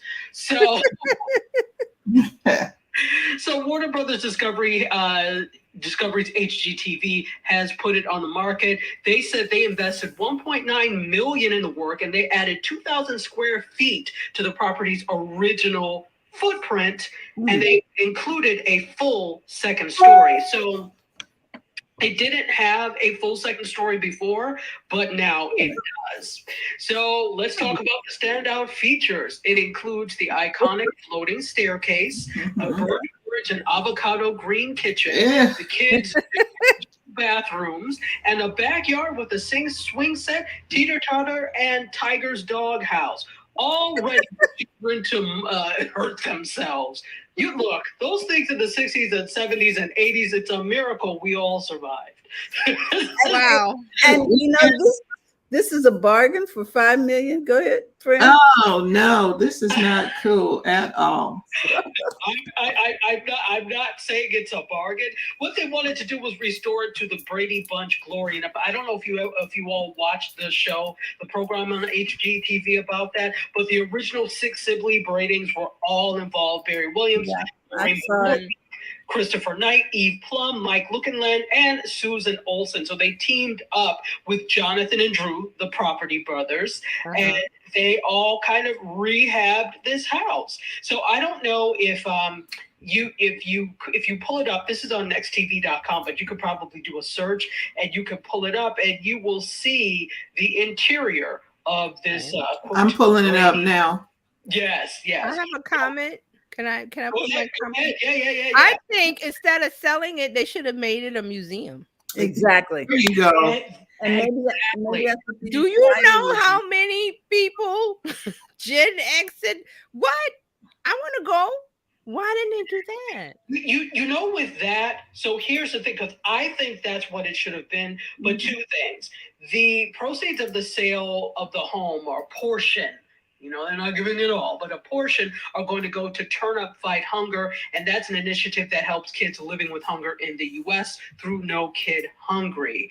And also the home, including in many of its contents, there's customized pieces like the green floral living room couch and the credenza with a 3D printed horse sculpture. They're going to be available for sale beginning next month, says HGTV. And Compass is actually the listing agent for this one, for those of you that are familiar. Oh, Francine, you should know Compass. Yes. So here's the deal. Even if you left it as a museum, you would still have constant money coming in going to the organization. Thank you. Yes. You would. But is that something that neighbors are going to be happy with in a residential neighborhood to have a museum? And so there are all sorts of considerations that you have to think of. Right. Yeah, I didn't think about that. Neighborhood. I didn't think about the neighborhood. But if I was a neighbor, I would set up my lemonade stand. Exactly. Exactly. I would too. But you know, people love to complain, especially people that live in neighborhoods like this. Yes. Yes. Uzi sells all in the window. They're parked. Okay, but the police. Okay, so I'm make a great Airbnb. People that too. That too. I stayed at the Brady house. Exactly. We took all the kids. We did a sleepover at the Brady's house. I'm setting up my lemonade stand. I'm setting up my merch stand. I'm setting up my Instagram picture stand. I'm setting all that up.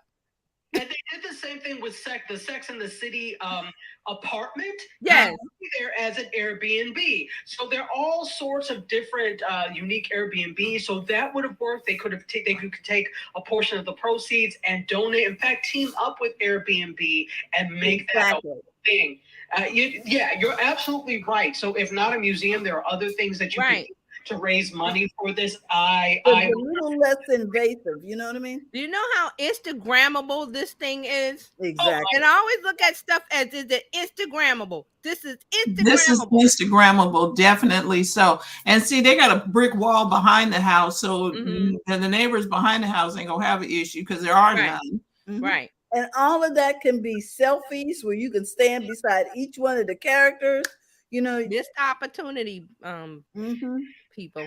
You know, but you also have to, what have I been saying forever? Television is a dinosaur in the way they behave. HGTV, even though they try to do all the digital stuff, they are still a traditional linear television outlet. They still think in traditional linear television ways. Right.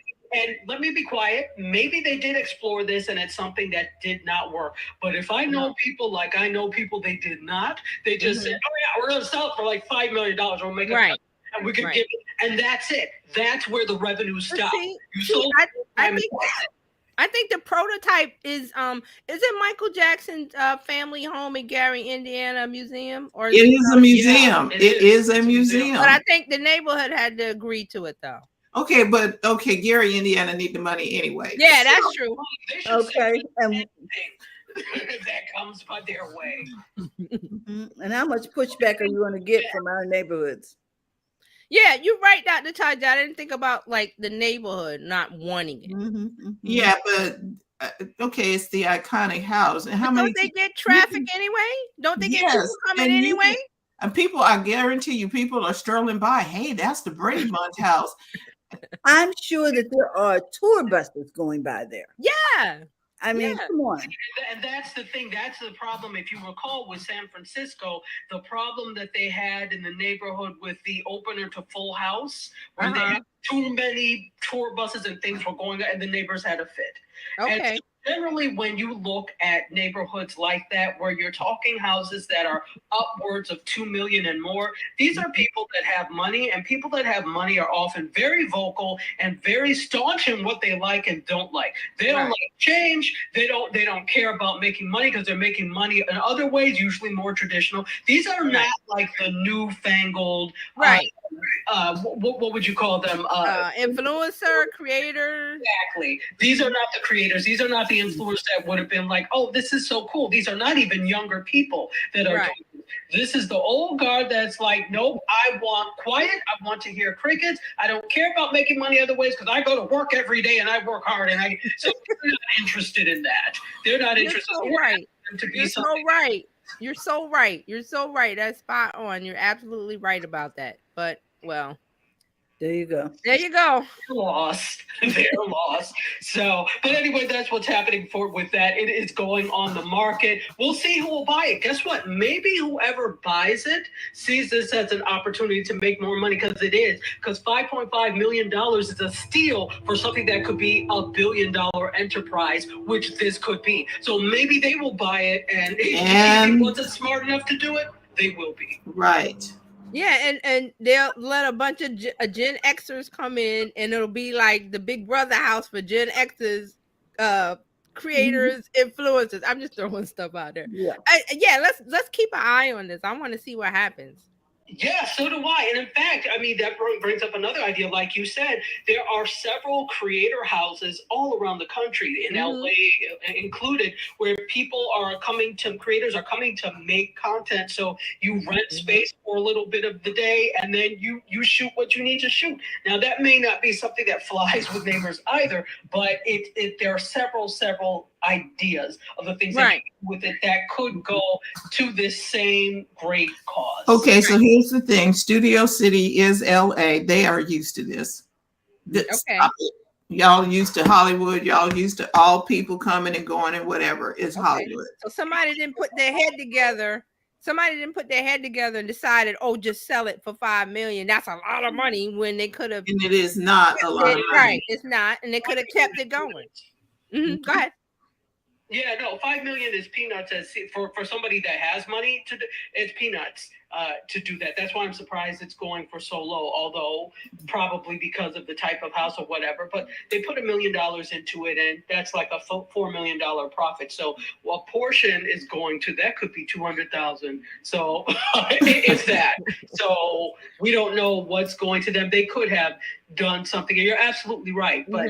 Yeah, I don't see them doing it. And you're right, Fran, that people that live in LA, look, the entertainment industry is probably the number one employer for people that live in Los Angeles. They are somehow connected with it, not necessarily on a set per se, but they're making clothing that is used for this. They own a thrift store where most of the studios, most people are connected to the entertainment industry in LA in some way. So they're used to it. But also, again, people at that price point, they like to complain because they think that sometimes that they are owed XYZ. So whether or not they're used to it, they will still complain. I mean, and we've seen this over and over. Okay, and this is the case with gentrification, but in DC, there's been a lot of turn of people that lived in certain neighborhoods now no longer living there, and people coming from other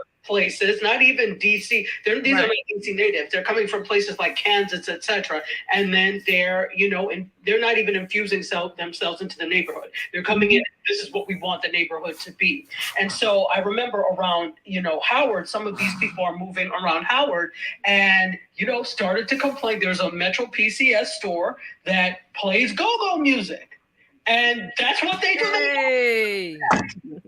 They've always done that. So you play go-go music, and there were a couple, one that was complaining. So what I love that they did is they said, "All right, well, we're just going to throw a block party and have loud go-go music." I was like, "Yeah." What the hell you do? How dare you come in this neighborhood and say how you want it? This is what the neighborhood does, and if you don't like it, you don't have to live here. So based off of that, and these are people that are not even endemic to the neighborhood. Right. Knowing they complain, I know the people in LA. We had something like that here in New York real quick. Is around, I think it was Mount Morris Park, and what you said, that outside moved uptown. And they in the park, they would do the African drums like every night or something. And the neighborhood was fine with it until the other contingent moved uptown and were like, "What is all this drum? What you gotta stop." Like, wait a minute, we've been doing this. So, so that kind of situation happened. I'm not sure what happened with the end result, but that's what was happening. As they move uptown in the neighborhoods where things were happening. If you go to Washington Heights during the summer, you're not gonna sleep because they put the speakers in the window and they play. Exactly. So you're not gonna get any sleep. You are not sleeping tonight. I don't know why you would expect to sleep. This is Washington Heights. It's a cultural thing. One of my sorority sisters grew up in Washington Heights. In fact, she owned the apartment that she grew up in. Right. That building went co-op. Right. And so the building is mostly Dominican. Right.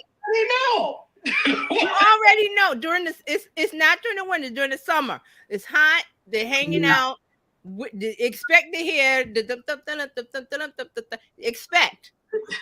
And that's why I say, if I move someplace quiet, I can't sleep because you learn how to sleep with all of the street noise and the this and the that. So I don't even hear it, basically. Okay, if I'm there, I don't even hear it. So, but that's the thing that you have to learn.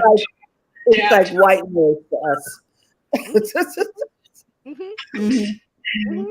anyway, we've been remiss in Thaddeus is over here in Clubhouse, and he's go he has ahead. a bunch of great stuff. So he was talking about that he concurs that they did use the Brady Bunch house on some episodes of Mannix. He asked Brady Bunch house why overvalued and overpriced. Well, no, the value is in the fact that it is a cultural icon for people that watched the Brady Bunch. That's the value. It's not the house itself, because if you look at it, you're like, 5.5 million for this, but it is the cultural and nostalgic value. Absolutely. And the potential merchandising. Yeah, nostalgia marketing is big.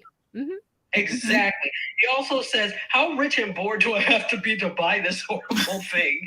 $5.5 million rich and bored, basically. And he says nostalgia run amok. But you know what happens in times? There's a lot going on. Let's start. It was even before that, but let's start with the biggest event in recent times that we've had that has really caused us to take pause, and that was the pandemic. And so there is a lot of uncertainty and not knowing what's going on. You cling to things that are nostalgic. That's why this type of thing works really well in a market, in an economy, in an era like this, because people are clinging to nostalgia. So it will sell. Be for damn sure. Oh, somebody's gonna buy it. Oh yeah. Just to say that they bought it. Exactly. And then what?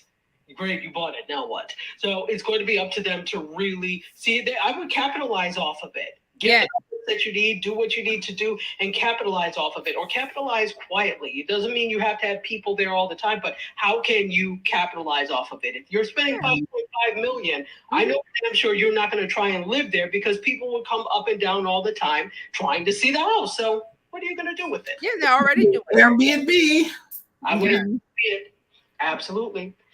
All right. Well, off of the Brady Bunch house, which gave us minutes and minutes of conversation, on to the Television Academy Honors. So if you don't know, the Television Academy is the same organization that produces the Emmys. And I actually am part of the Television Academy family. In 2014, I was a faculty fellow for the Television Academy Foundation. So once you do that, you're always part of the Television Academy family.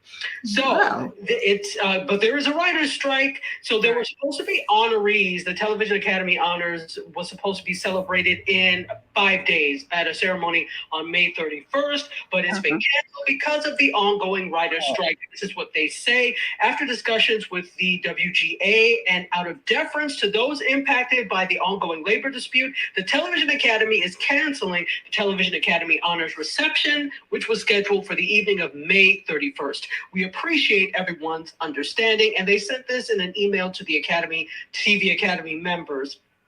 And it says the Academy would like to congratulate this year's honors recipients and thank them on behalf of the entire industry for their groundbreaking and inspiring work. So they were going to honor As We See It, Mo, the U.S. and the Holocaust, We're Here, 37 Words, and the rebellious life of Mrs. Rosa Parks with this year's accolades. Also, the documentary series profiled The Black Man from Discovery Plus was also set to receive a special recognition at the ceremony.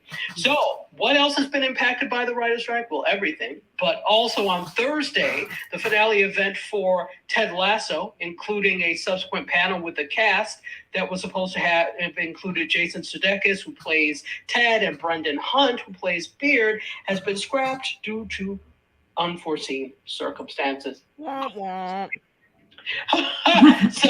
I don't know if you all are seeing anything counter or otherwise, or Thaddeus, if you've seen anything, but the strike is still on. It's still going strong.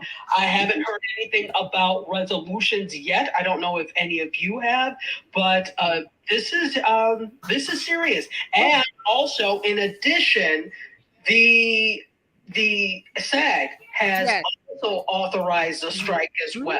So Mm-hmm. WGA and SAG has also, well, they've authorized the vote for the strike. So right. I was going to ask you about that. I was like, wasn't there the actors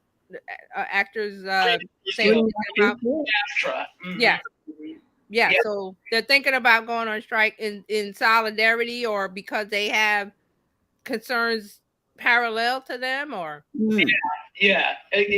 You know, the thing is, when usually, I would say this, whenever there's one ism, there's usually others present. So, you know, somebody who is racist is usually also classist, is usually also sexist, right? So whenever there is one ism, there are other isms present. So if they're not paying and doing right by the writers, be for sure that the same case is probably with the actors. So of course they have been in solidarity with WGA, but now they're voting to authorize their own strike because of some of the same concerns. right. And plus what the actors can't do anything without the writers.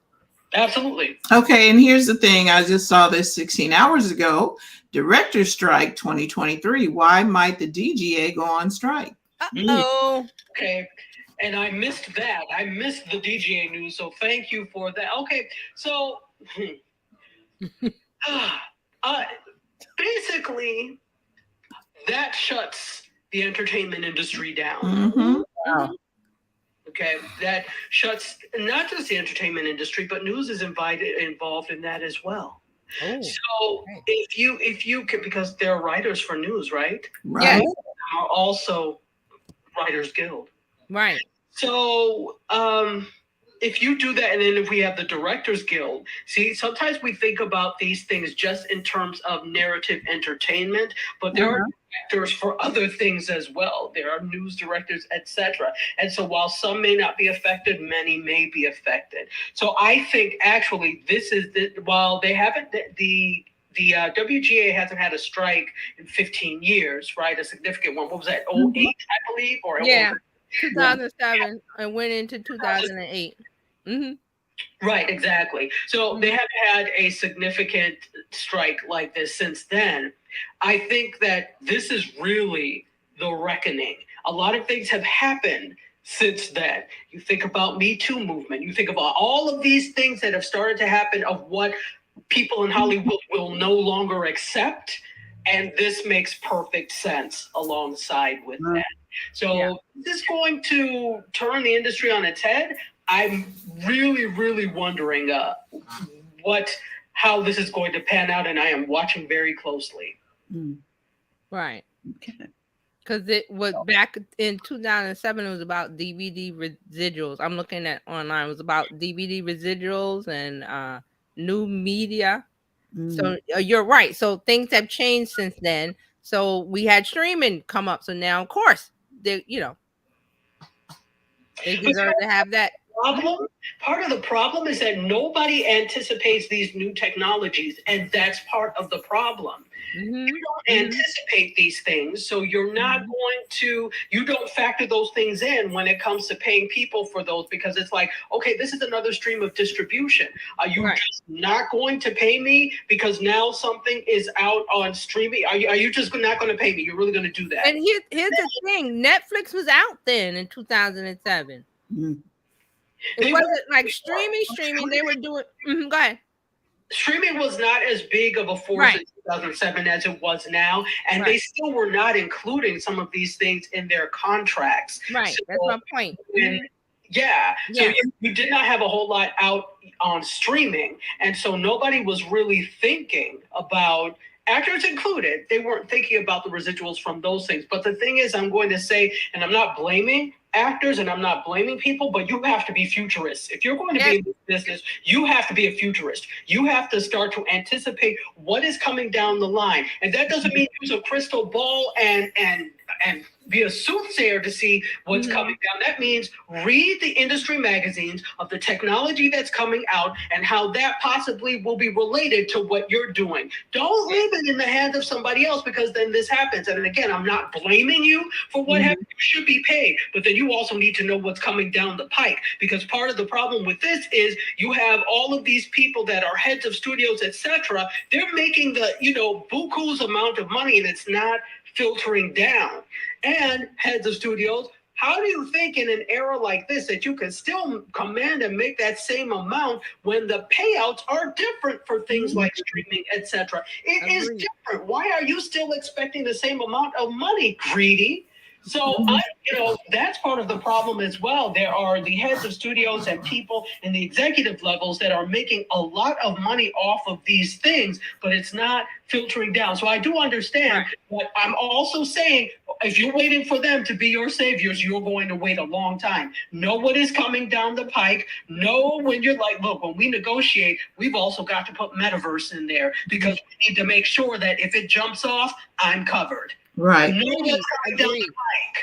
Agreed. Well, I'm wondering what the contract's going to say about AI and all of that stuff that, could. Well, they need to, that, like Dr. Tasha just said, they had to be a futurist. They have to look at it now and put that in now. Not, we'll get to it later. No. Exactly. And Thaddeus said this because actually he said Hollywood is on strike in capitals, and he also says that, yes, it means I am unable to find work at the moment because Thaddeus, He's a writer. WGA, that's right. So you're WGA, so that affects you as well. And also, he said the streaming wars brought this to a head. Absolutely. He says with shorter seasons came less residuals, longer times in between shows, and less upward mobility. Absolutely. It is different. And I'm not saying we all have to be prepared for what is different. Yes, everybody liked the way it was. Okay, I sell my show. I sell it for buku money. I make $10 million for It is not like that with streaming. Right. I know you want it to be, and you all are probably not going to like me for saying this. When have I ever cared before? And I don't care now. It is different. It is different. And I'm watching this very closely because not only am I in the industry, but this is what the hell I teach. So I have to teach students what's coming down the pipe. So I have to be a futurist. I don't have a choice. Neither do you. Neither do you. You need to know. And Thaddeus says, I am a futurist. You've got to be. Otherwise, you will be blindsided and hit in the back of the head with God's flip-flop every time.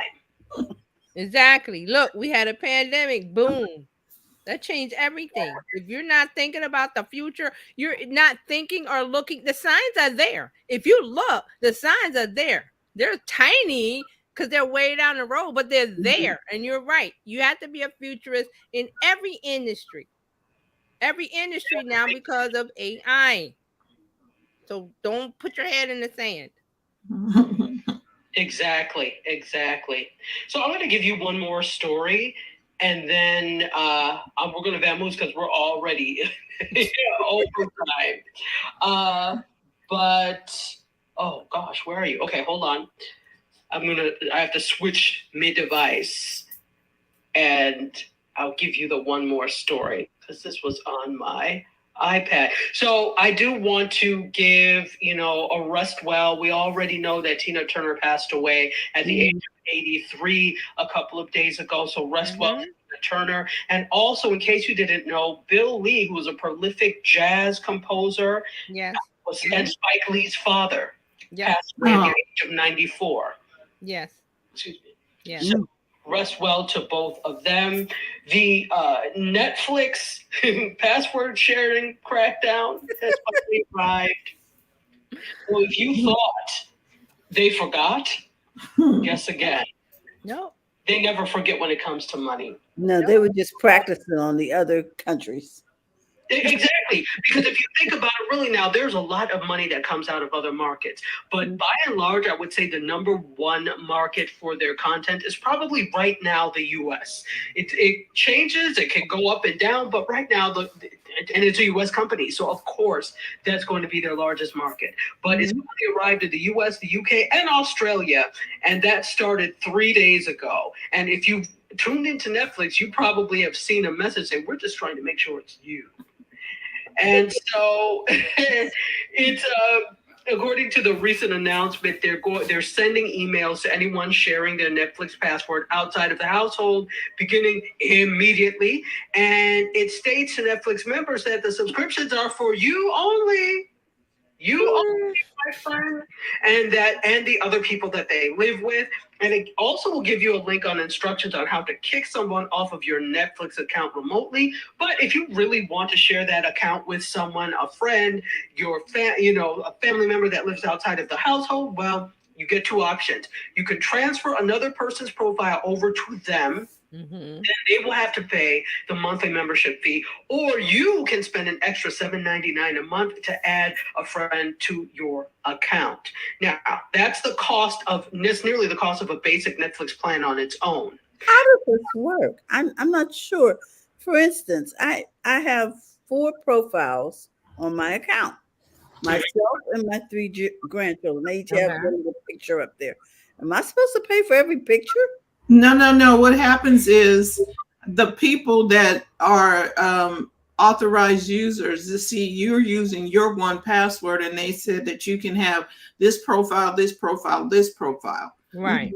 Okay, that's not the same as having you give TJ your password in New York. And so she sets up an account in New York. No. Not setting an account. I log in as you. Okay. That's what it is. And they don't want people logging in as one another. That's all. Right. And they can tell because of IP addresses. And if you're in California, I'm in New York, what's going on? And I'm still watching in California. Okay. Yes. So Exactly. So here's the thing. It's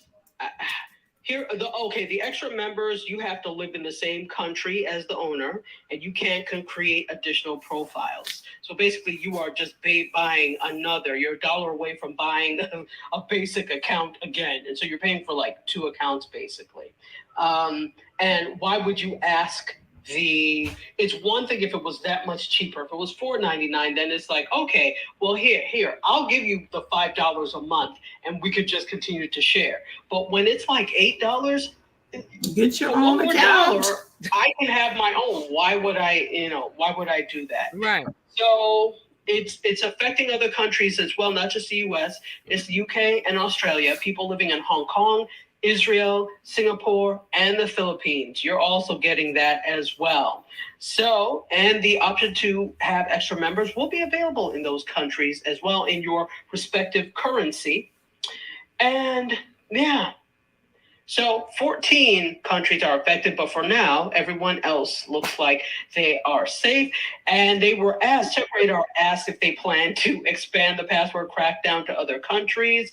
And they haven't received commentary yet, but I can answer for them. Probably the answer is yes. TechRadar. So, all right. So people are not that keen on the new policy, but there are options. We already know there are a lot of streaming options. The big thing that happened is Max, which was formerly known as HBO Max, allows password sharing. So even though they're not necessarily happy about it, but they do allow that.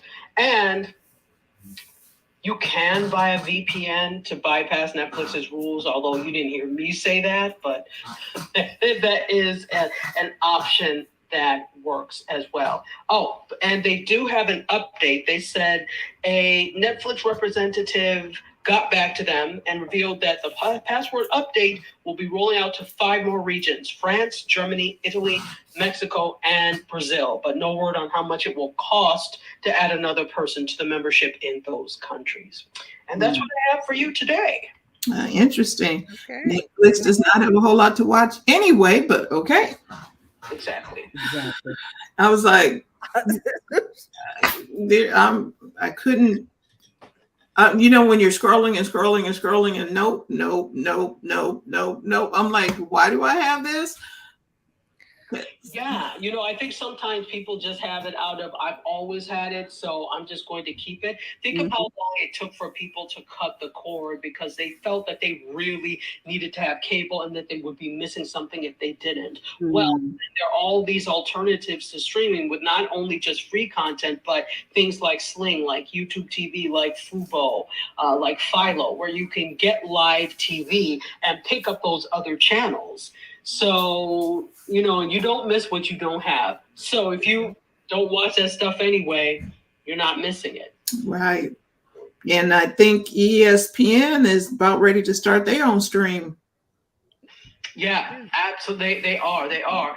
I think I'm a little skeptical with ESPN because for a while now, even though sports is still so huge, they haven't been enjoying the numbers that they have in past. Right. And I can't really postulate as to why that may be, but because I'm not a big sports fan. So I don't really understand the changes in sports and things that have happened in sports broadcasting that would lend to that. But I'm surprised, and we'll see how well that works. Yeah. Yeah, because a lot of people are cutting the cord, and their numbers have their numbers have dropped on the regular cable thing because a lot of people are not on cable. They're watching their sports. Like I have ESPN Plus just because I have the Disney bundle. And so that right now I can't get the regular ESPN on the Disney bundle, but that's what they're trying to do is move it. So we'll see. Well, enjoy, sports fans. All righty. Well, thank you all for tuning in live and on the replay and on Clubhouse. That is welcome to the room and welcome. We appreciate your comments. Yeah. We'll be back on Monday. Is this first Monday? No, this is not quite first Monday yet. So we'll be back on Monday. TJ will be back on Tuesday. You can catch Dr. Tachi on Mediascope on Wednesdays. Yeah.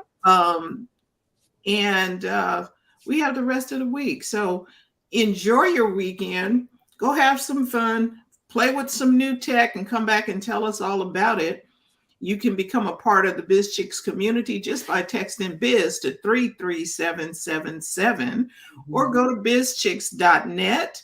It costs you nothing to become a part of the community. We'll be working to send you updates and things that are specially designed to help take the hassle out of your hustle. That is why we are here. And I love how TJ talked about doing things and making it simple. That is what do. We do not like complicated. We want you to be able to use your tech, use the systems, use your social media, use your digital marketing, all of it simply. Because there's a lot of information and people are overwhelmed. So you have to make it simple. You're going to win by making it simple. Whatever the topic is, make it simple. Don't assume that everybody knows what you know. And that's why we do this Tech Life Weekly, so that you can see what's happening and be prepared and stay futuristic. Yeah. That's what we like. So with that, we want to say thank you. Thank you. Thank you. We will be back next week. And that's it. We'll see you next week. Bye-bye, everyone. Bye-bye. Bye-bye.